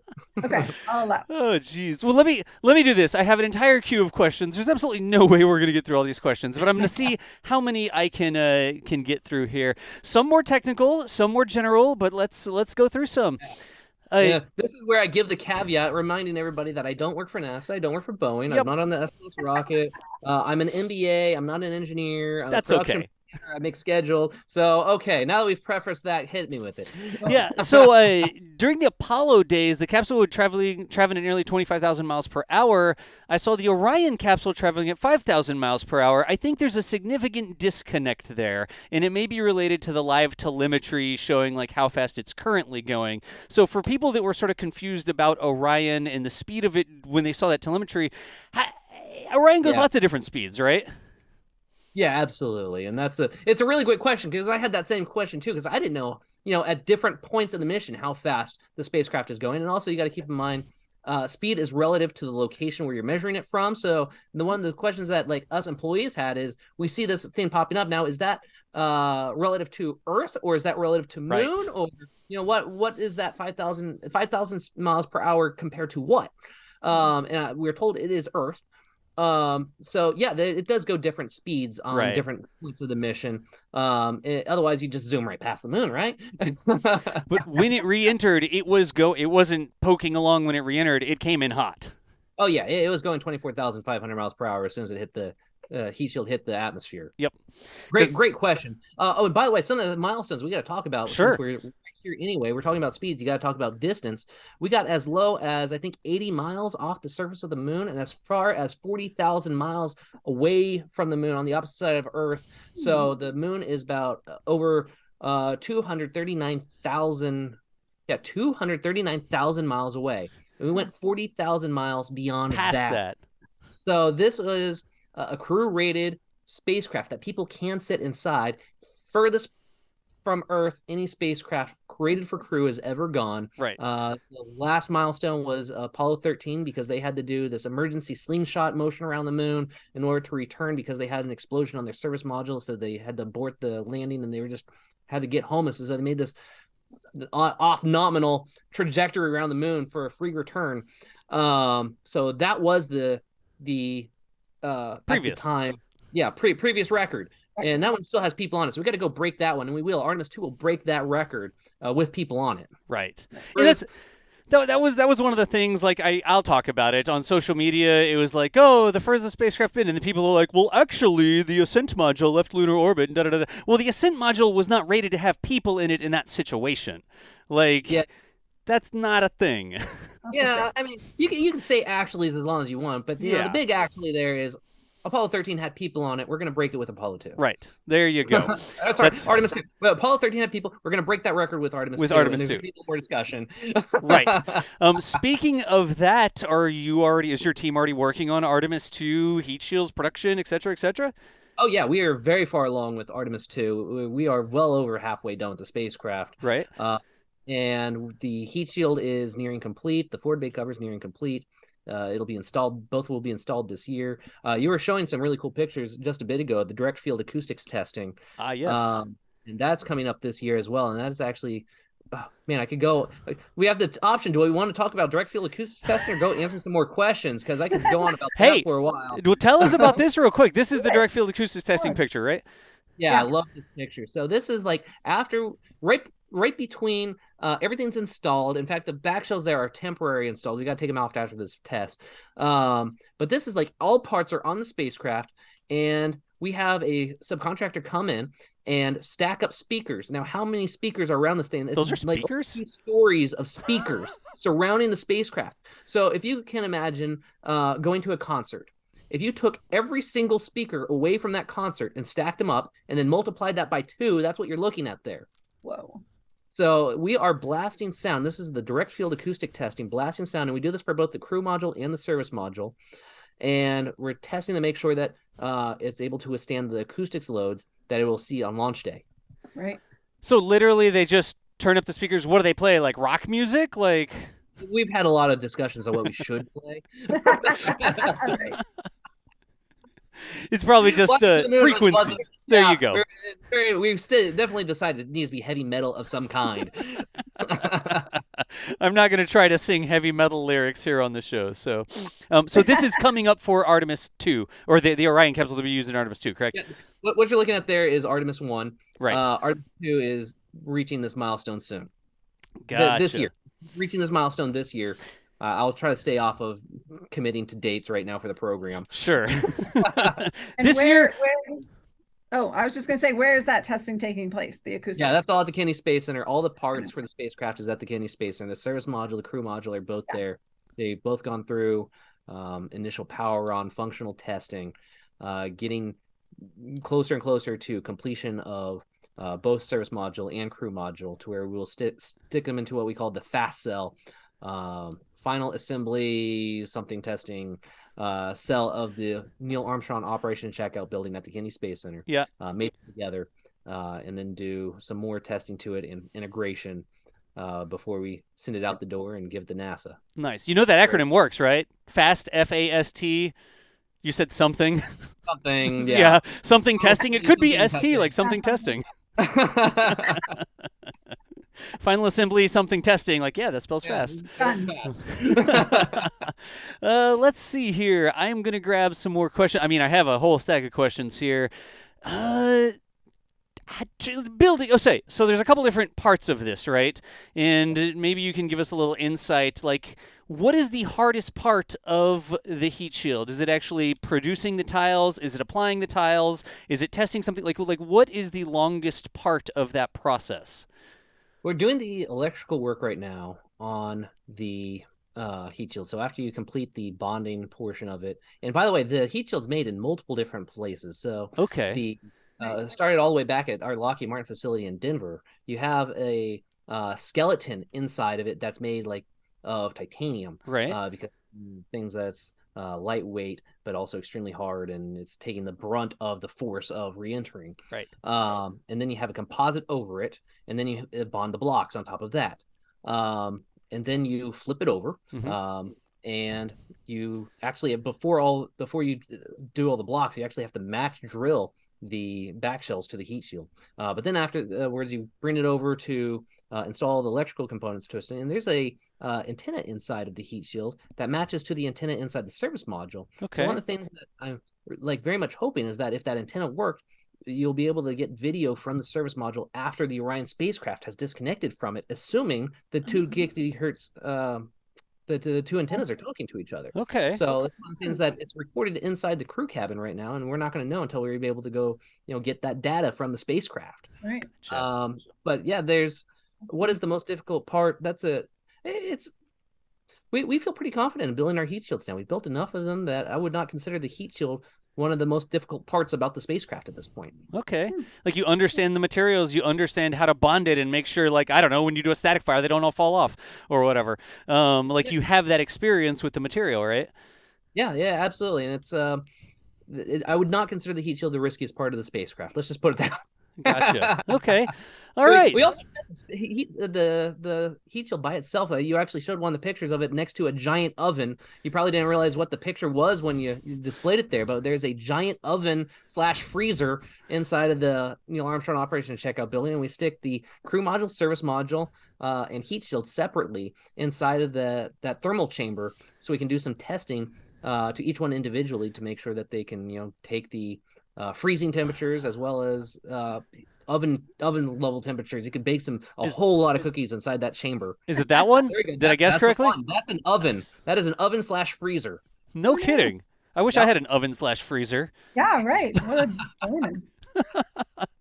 So that's part of, I mean, what, do they test it in there? They bake it together in there? What's the oven/freezer for? Yeah, thermal testing. Thermal testing. Yeah, that is near completion. Before we put the paint and tape on the heat shield, all the Avcoat blocks are already installed, and next we're going to basically do this freezing/heating thermal cycle testing on the heat shield, and we do the same thing, like I said, to the crew module and service module, and then you just make sure that nothing went wrong with the test. Gotcha. Do you know how hot and how cold the? Yeah, I don't think I'm going to say that out loud, but I do. It's something I just go, I know I'm allowed to talk to this because that is a public released picture. Okay. Yeah. How much tests and things, I just go, you know what, I gotta, I don't know. Yeah. Unless I have read specifically what those are in an article. There you go. Right. It's like, do you know how hot and cold it can go? And you're just like, yes. Yeah. Yes, I do. Yes, I do.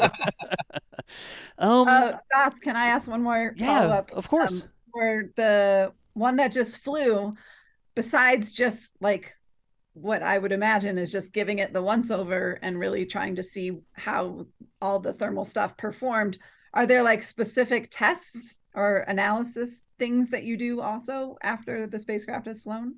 After it's flown? Yes. And yes, there. So that's one of the things that we can kind of talk about a little bit. What's next for the Artemis I crew module? Yeah. Sure. That's a question actually in here. Like, what are you going to do with it now? I should have let you ask the question. Then I was getting there. Summer asked it. Go, yeah. So what is next? So if you want to see an Orion spacecraft on display, like I said, go to the visitor complex, Gateway exhibit. Orion Exploration Flight Test 1 is on display that you can go see, and it is a flown 1,000 miles away. So a lot of questions that I've seen pop up recently is, when is Artemis I going to be in display, and what museum is it going to be in, and where is it going to go now? It's busy. What's that? It's busy right now. Give it some time. It's a little busy at the moment. We're still getting data off this thing. We haven't as far as I know, the hatch hasn't opened up yet. I don't know. I haven't checked the news since I took the weekend off. But there's data inside the spacecraft that we're going to go, of course, pull off. And there's parts inside the spacecraft that are going to fly on Artemis II, mainly being some of the avionics components, the GPS receivers, the Orion Initial Measurement Unit, the seat that Commander Campos, the Moonikin, is sending right now. We're going to pull that seat off. It's going to fly on Artemis II. Okay. So there's multiple components inside the spacecraft that are going to be pulled out and reused. And then the next question is, okay, in the future, Artemis II is going to become reused, and then Artemis III is going to be reused. Artemis III is going to eventually be like Artemis VI, the same crew module. So we're going to get into a cycle where we're going to the spacecraft will land, will be refurbished, and then fly again. So this is our first opportunity to take a spacecraft and really start testing some of those things, because Exploration Flight Test 1, that wasn't really in the mix yet. There weren't any contracts out there saying that we're going to fly. There's no, and the design changed so much from EFT-1 to Artemis 1. You wouldn't really refly EFT-1. Right. So this is really a great opportunity for Lockheed Martin to go and learn about reuse from different parts of the spacecraft. And it's even going to become part of a test campaign called Environmental Test Article, where it's going to go to Plumbrook, Ohio, and we're doing more testing to it. So things that we didn't do on Artemis 1 that we'll be doing on Artemis 2 and 3, for example, we're going to have a docking module. The docking module will connect the Orion spacecraft to the human landing system, and then the docking module will connect to the outpost, the gateway out there around the moon. Yep. That will be part of the future spacecraft. So we have to test it, including things like that is going to have to be ejected. Same thing like the forward bay cover. We had many tests on this spacecraft. In order to fly one of these spacecrafts, you do a lot of ground testing. Yep. Every single pyro campaign and pyros jettison things get tested here on Earth. And I think I've sent some videos. We call it Testing Orion's Twin. We actually made a full production Orion spacecraft, not built to fly, but built to be torture tested. And we blasted sound at the thing. We connected hydraulics and pulled on it. We shook it. We blasted every single pyro off of it. And that basically qualified Artemis 1 and 2 missions. but we still have more testing to do for the parts that weren't developed yet, like the docking module. So that's going to be part of the environmental test campaign. And the idea for this Artemis I crew module is we want to be able to use it as many different times in many different ways and figure out more uses to use for it, as opposed to sticking it in a museum. So eventually, will it end up in a museum? Yes. That day is not coming anytime soon. It's got a lot of life left in it. Yeah, it just went around the moon and is busy. Like, we didn't send it around the moon for fun or just to take some pictures and be like, yay, we went back to the moon. Like, we sent it around the moon and we're going to study it. I imagine, like, a heat shield expert, like, on the bottom of the heat shield with a little geologist hammer.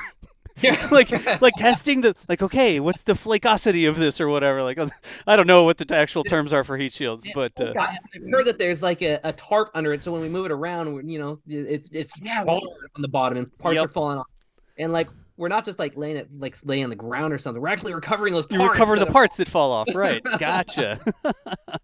Oh, let's see here. So that I think that's a really important distinction to make. It's an artifact, like would go in a museum, but it's an artifact, like an experimental artifact that you're going to get a lot of information from by studying it, right? Yeah. Artemis I was a test mission. It is going to continue its life as a test article. Yep. It's a test article, exactly. Yeah. Makes sense. Let's see here. I've got lots more questions. Do we know, just a quick one off the top of our head, how hot was the heat shield when it touched the water? Is it one of those things, like we've all seen the video where they heat up a shuttle tile or something and then they hold it and it's glowing red, but then the tile's actually not hot? Like, is the heat shield hot itself, or does the heat shield stop from getting hot?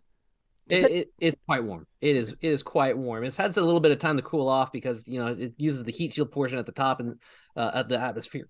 Right. Then the parachutes deploy, the heat shield's no longer active. Now the parachutes have taken over. So it's had some time, but there's a really cool picture that @Space tweeted showing like smoke coming off of the heat shield, and their like tweet was smoking. So yeah, it is quite toasty. Awesome. What is the exact temperature when it hits the water? I'm not really sure, but I bet it's creating some steam. Yeah, something I see, surf's up, y'all, we did it, gotcha. There's a lot of one-word tweets in here. Single drop in the ocean. I'm looking for the smoking one. They have a lot of that one just says Earth. We're not over it. I don't see the smoking. I will continue to try and look for that.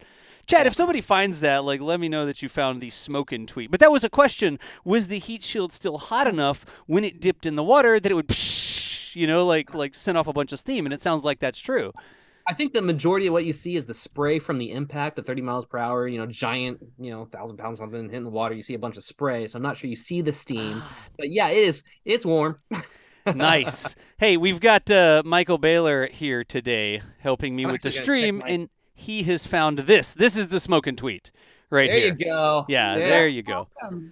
So even before it hits the water, it's sort of smoking. The entire spacecraft looks like it's smoking there. So thanks, Michael. He found that tweet and linked it to me real quick.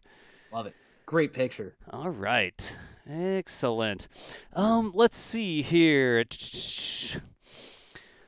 Oh, somebody was asking. We were talking about the flotation bags. I'm like doing a random lightning round of questions now.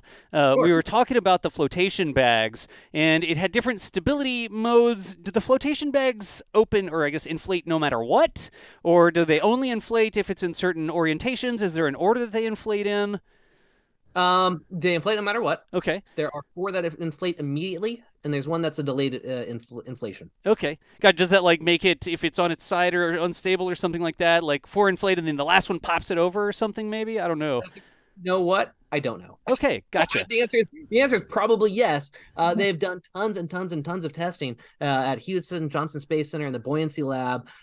They've tested every single angle of that thing. And the Oceaneering group has done a lot of studies on the perfect amount of inflation and delay and yep. Yeah, yes, they inflate no matter what. 4 of them inflate first, and the last one's a delay inflation. Gotcha. Makes sense. Another lightning round question. We were talking about all the sides. We talked about port and starboard and fore and aft and that sort of stuff. Do you ever use dorsal or ventral?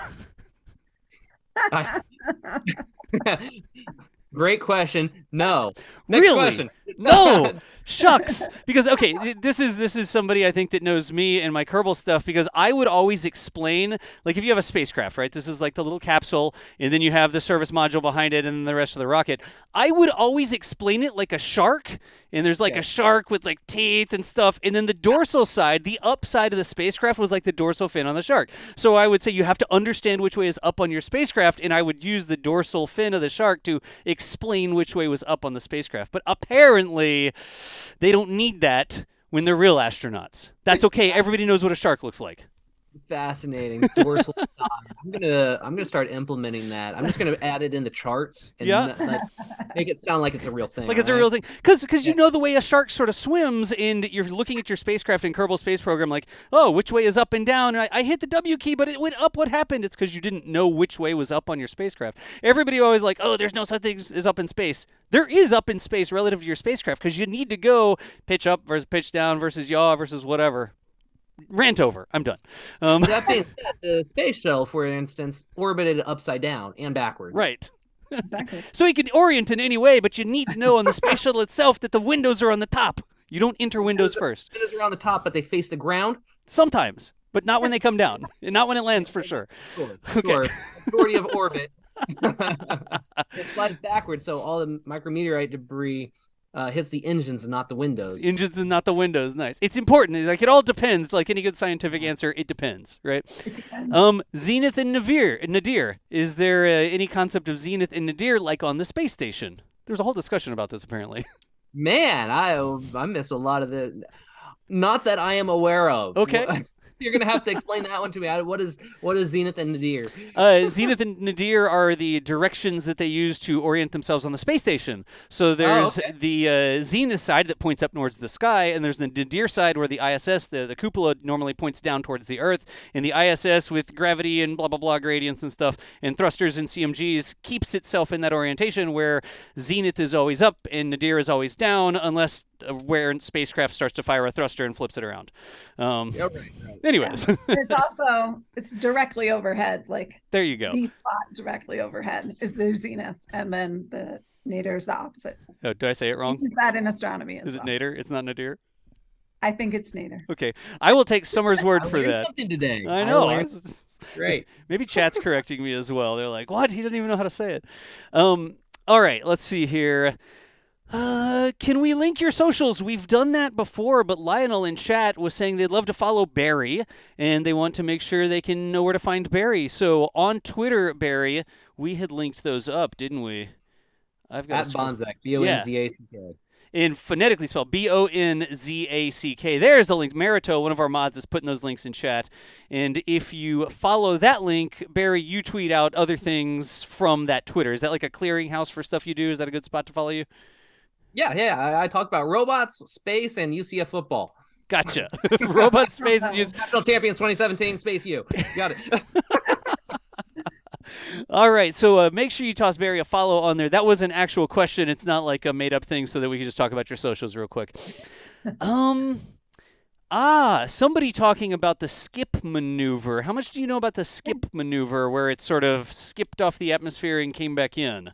Yeah, and what's funny is that was kind of a surprise to me after spending the whole time building the spacecraft, right? Learning about that, and I had to go and learn about what does that even mean. So yeah, it's kind of like you skip a rock off of a pond. Right. They did the same thing with the Orion spacecraft. First time that a human-rated spacecraft has done this on Earth's atmosphere, and this is a maneuver that Lockheed Martin's well aware of for the Martian atmosphere. We build the aeroshells for all of basically anything that's ever landed on Mars. Lockheed Martin has built the aeroshells for it, and we've flown like more missions to Mars than I can even count at this point. So this is a skip reentry maneuver. It hits the atmosphere at that 24,500 miles per hour. It skips off the atmosphere and then comes back down. But when it comes back down, it reenters at about 16.8 thousand miles per hour. So it gives you that nice little slowdown without actually burning up part of the heat shield. And it also gives you a much higher accuracy of deciding where you want to land. Okay. Yeah, So cool. super cool. We've never done this before, and Gotcha. yeah, it's kind of one of the things that, like, whenever you say we're going to do something we've never done before, it kind of gives you that little bit of, well, that's exciting. That sounds risky. Okay, Nice. we're gonna do that on this first mission. Okay, then great. Let's But do no, it. yeah, that's a really great thing to do it on an uncrewed spacecraft, I suppose. Worked perfectly. I mean, how cool is that to think that we can bounce a spacecraft off the atmosphere? How cool. Just right, even because if you like watch Apollo 13, the movie or whatever, they're like, if we're too shallow, it'll like skip off and go off to the sun, and if we're too deep, it'll burn up, and like you have to do it just right, like I don't know, the Three Bears or whatever. There's like a porridge joke in there somewhere, but whatever. Goldilocks. It's Goldilocks, yeah. They have to skip just the right amount so that you still end up re-entering. You lose enough energy that you come back down again, but you're not so they're not so, I guess, aggressive that you don't actually skip and you get too hot, I guess, right? So the heat shield, I guess, was designed for that specifically. Like, did they have to make the heat shield thicker or thinner, or is it like a different way to support that maneuver? It was designed for that. That wasn't like something they just made up on the way back from the moon, right? Yeah, absolutely. Right. No, that's part of the requirements of the heat shield. Gotcha. Part of the requirements of the heat shield. All right. Let's see. There's just so many questions. I'm trying to mix it up, the different types of topics and stuff like that. We had talked about the processing. We know that it's back, and we know that the Portland got Orion from Artemis I, and that is going to be, is that going to like end up at your office, end up at the Cape? What's the plan for that?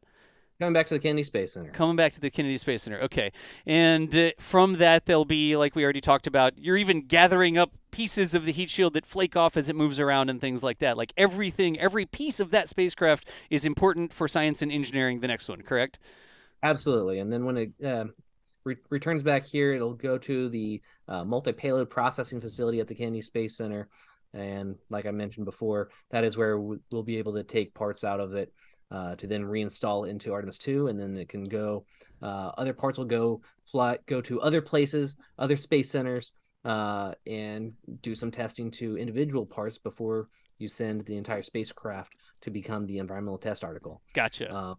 And there's also going to have to be some deservicing to it, of course. Right now, it still has hydrazine inside of the spacecraft. Right. Super nasty stuff. So if anyone's driving around on the road, please don't wreck into my spacecraft. It'll be a bad day for everybody involved.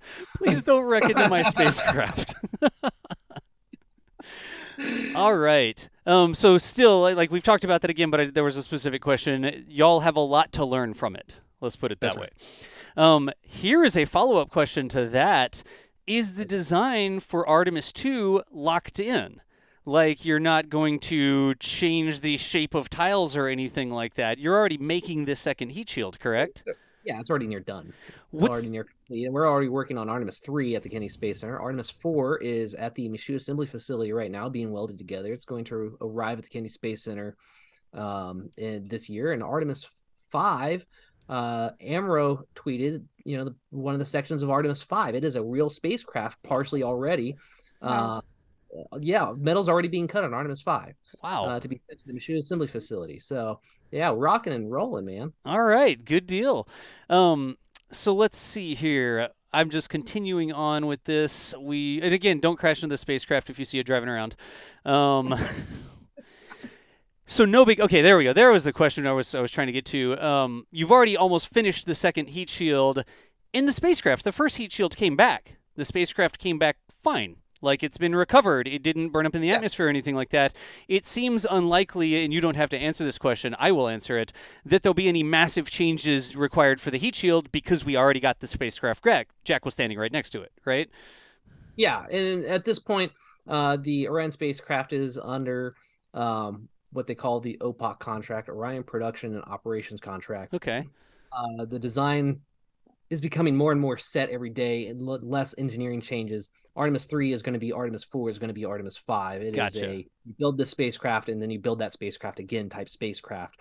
We're no longer a developmental program at this point. So the design is becoming more and more set, with the exception of like some new things, that you take some stuff that we know, but then you add stuff to it to make it more reusable, or make sure that water doesn't penetrate it, or but it's the same design, but maybe some small modifications. Gotcha.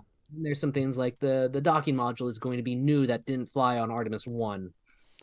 Makes sense. I think that's like so many of us are so used to, oh yeah, they're going to do one thing then change everything, right? We have a lot of Starship and SpaceX fans out there, and Orion is a different animal. Like, you understand the materials, you've done this test, it looks like everything came back good, and you're in production mode. You're not creating things out of the blue anymore, like making up how it should work. You know how it needs to work, and it's time to produce more of these so that we can fly again. Did I sort of summarize that correctly? Yeah, absolutely. We're building multiple spacecraft at the same time in parallel right now. So we're deprocessing Artemis I at the same time we're building Artemis II and III in the same, all at the Kennedy Space Center, and Artemis IV is arriving soon. So we'll have 4 crew modules all in work at the same time. Gotcha. Is that the official terminology, deprocessing?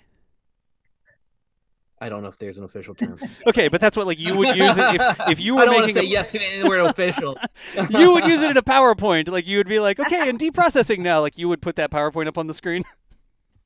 He's not going to commit to this. All right, I won't pin you down on that. I'm not going to commit to a specific phrase here.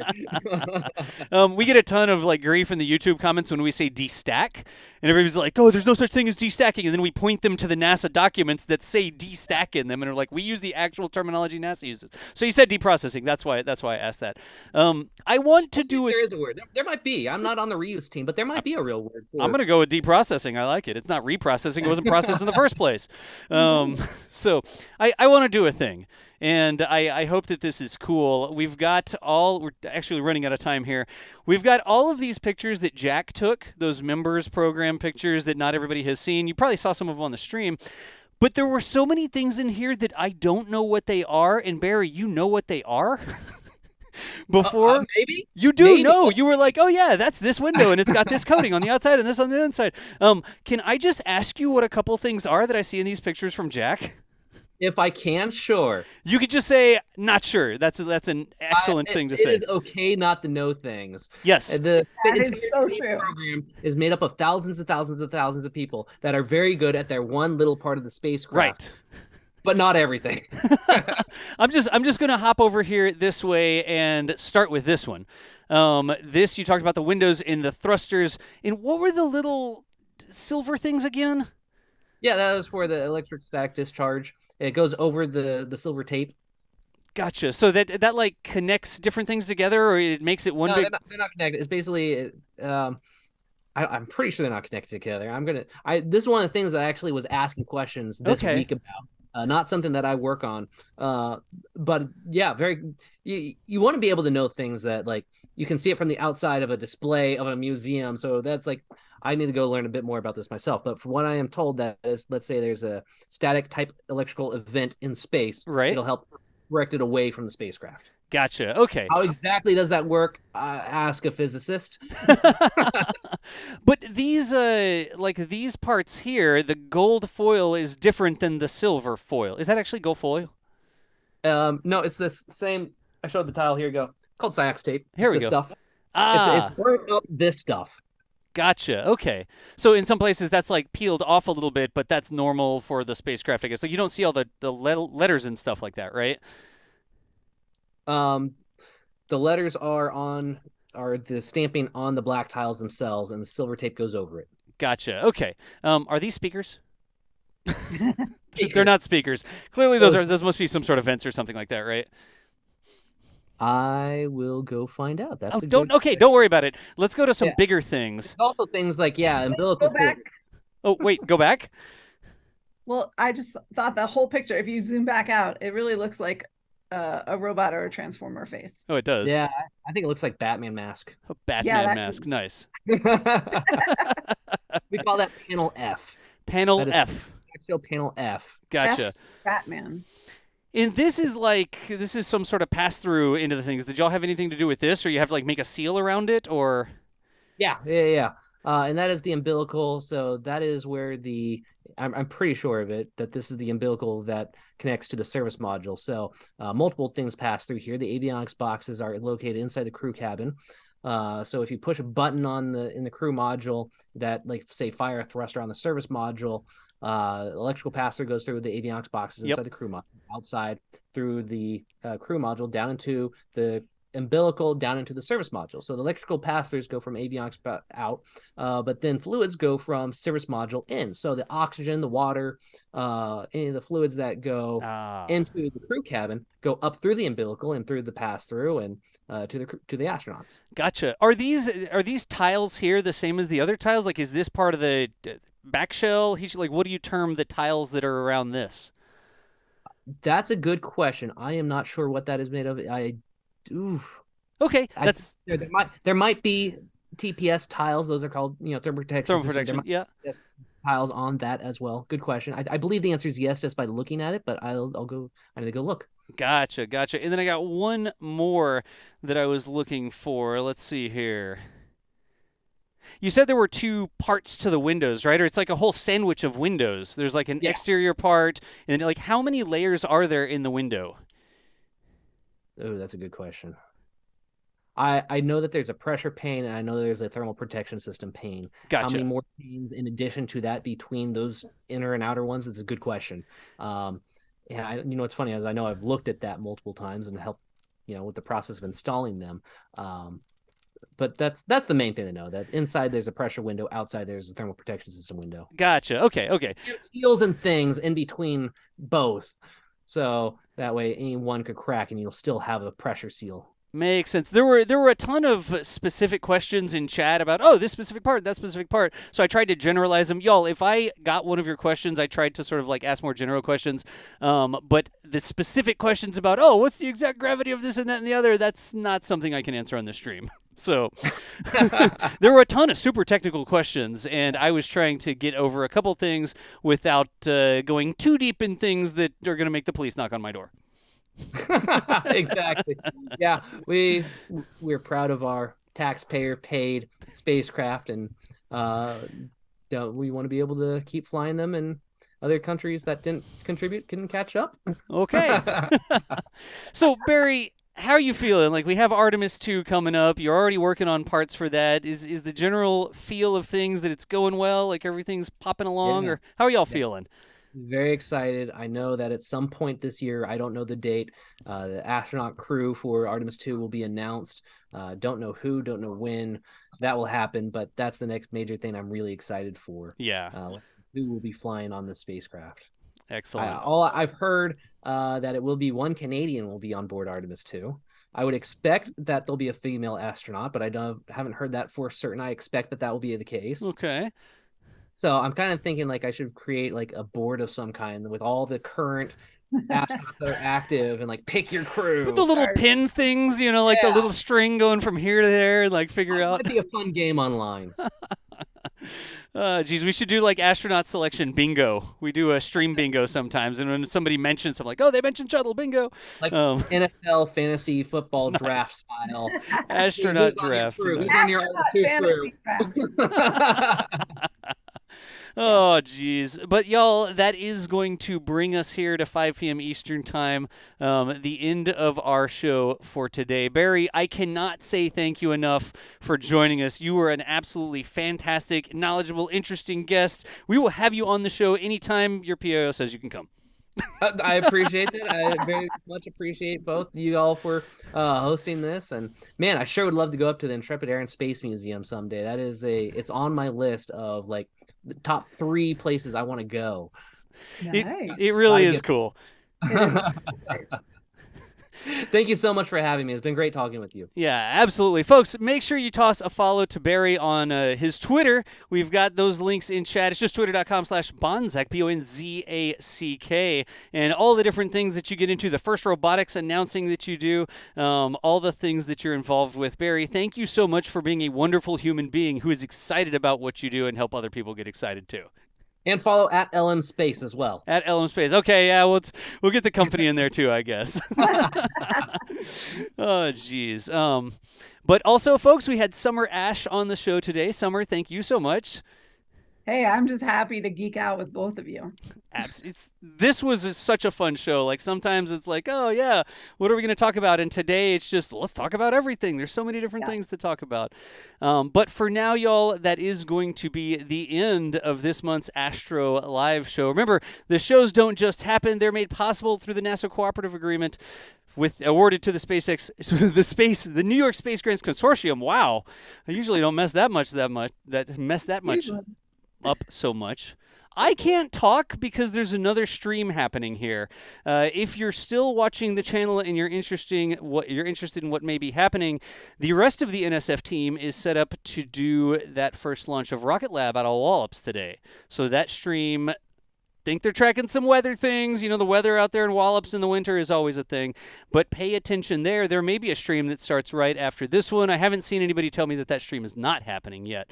Also, next month, we have another special show here with Intrepid Museum. We're going to be talking about SWAT. We just saw that launch out of Vandy the other day, and that surfaced water observation T mission that Alicia will tell me what the T stands for.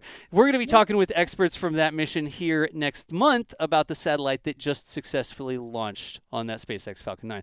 But for now, folks, thank you so much for watching. If you hang out for the Wallops stuff, thank you for doing that. Make sure you follow the socials. We've already got Barry's social in there. You can follow at Intrepid Museum on Twitter, intrepidmuseum.org to learn more information. If you're in New York City, been a little side tripper over. Go see the shuttle there. See the tiles on the shuttle. See the Soyuz they have there and the scoring on the side of it. And one day, who knows, maybe there'll be parts of an Orion capsule that went around the moon after Barry's team's done with it. Yes, of course. One more time, Barry, Summer, thank you so much for being with us today. Merry Artemis, everybody. Merry Artemis. Quick, the virtual background. I love the Santa. Is that a sweater? It is a sweater. It's a sweater. Oh, there we go. It's my you can also use it as a cloak of invisibility by holding it up, Barry. Like you totally disappear when you hold it up. Anyways, today's show was fantastic. For now, we will see you nerds later. Thanks for watching, y'all. I'm gonna play I'm playing the intro music because it's fun to play the intro music.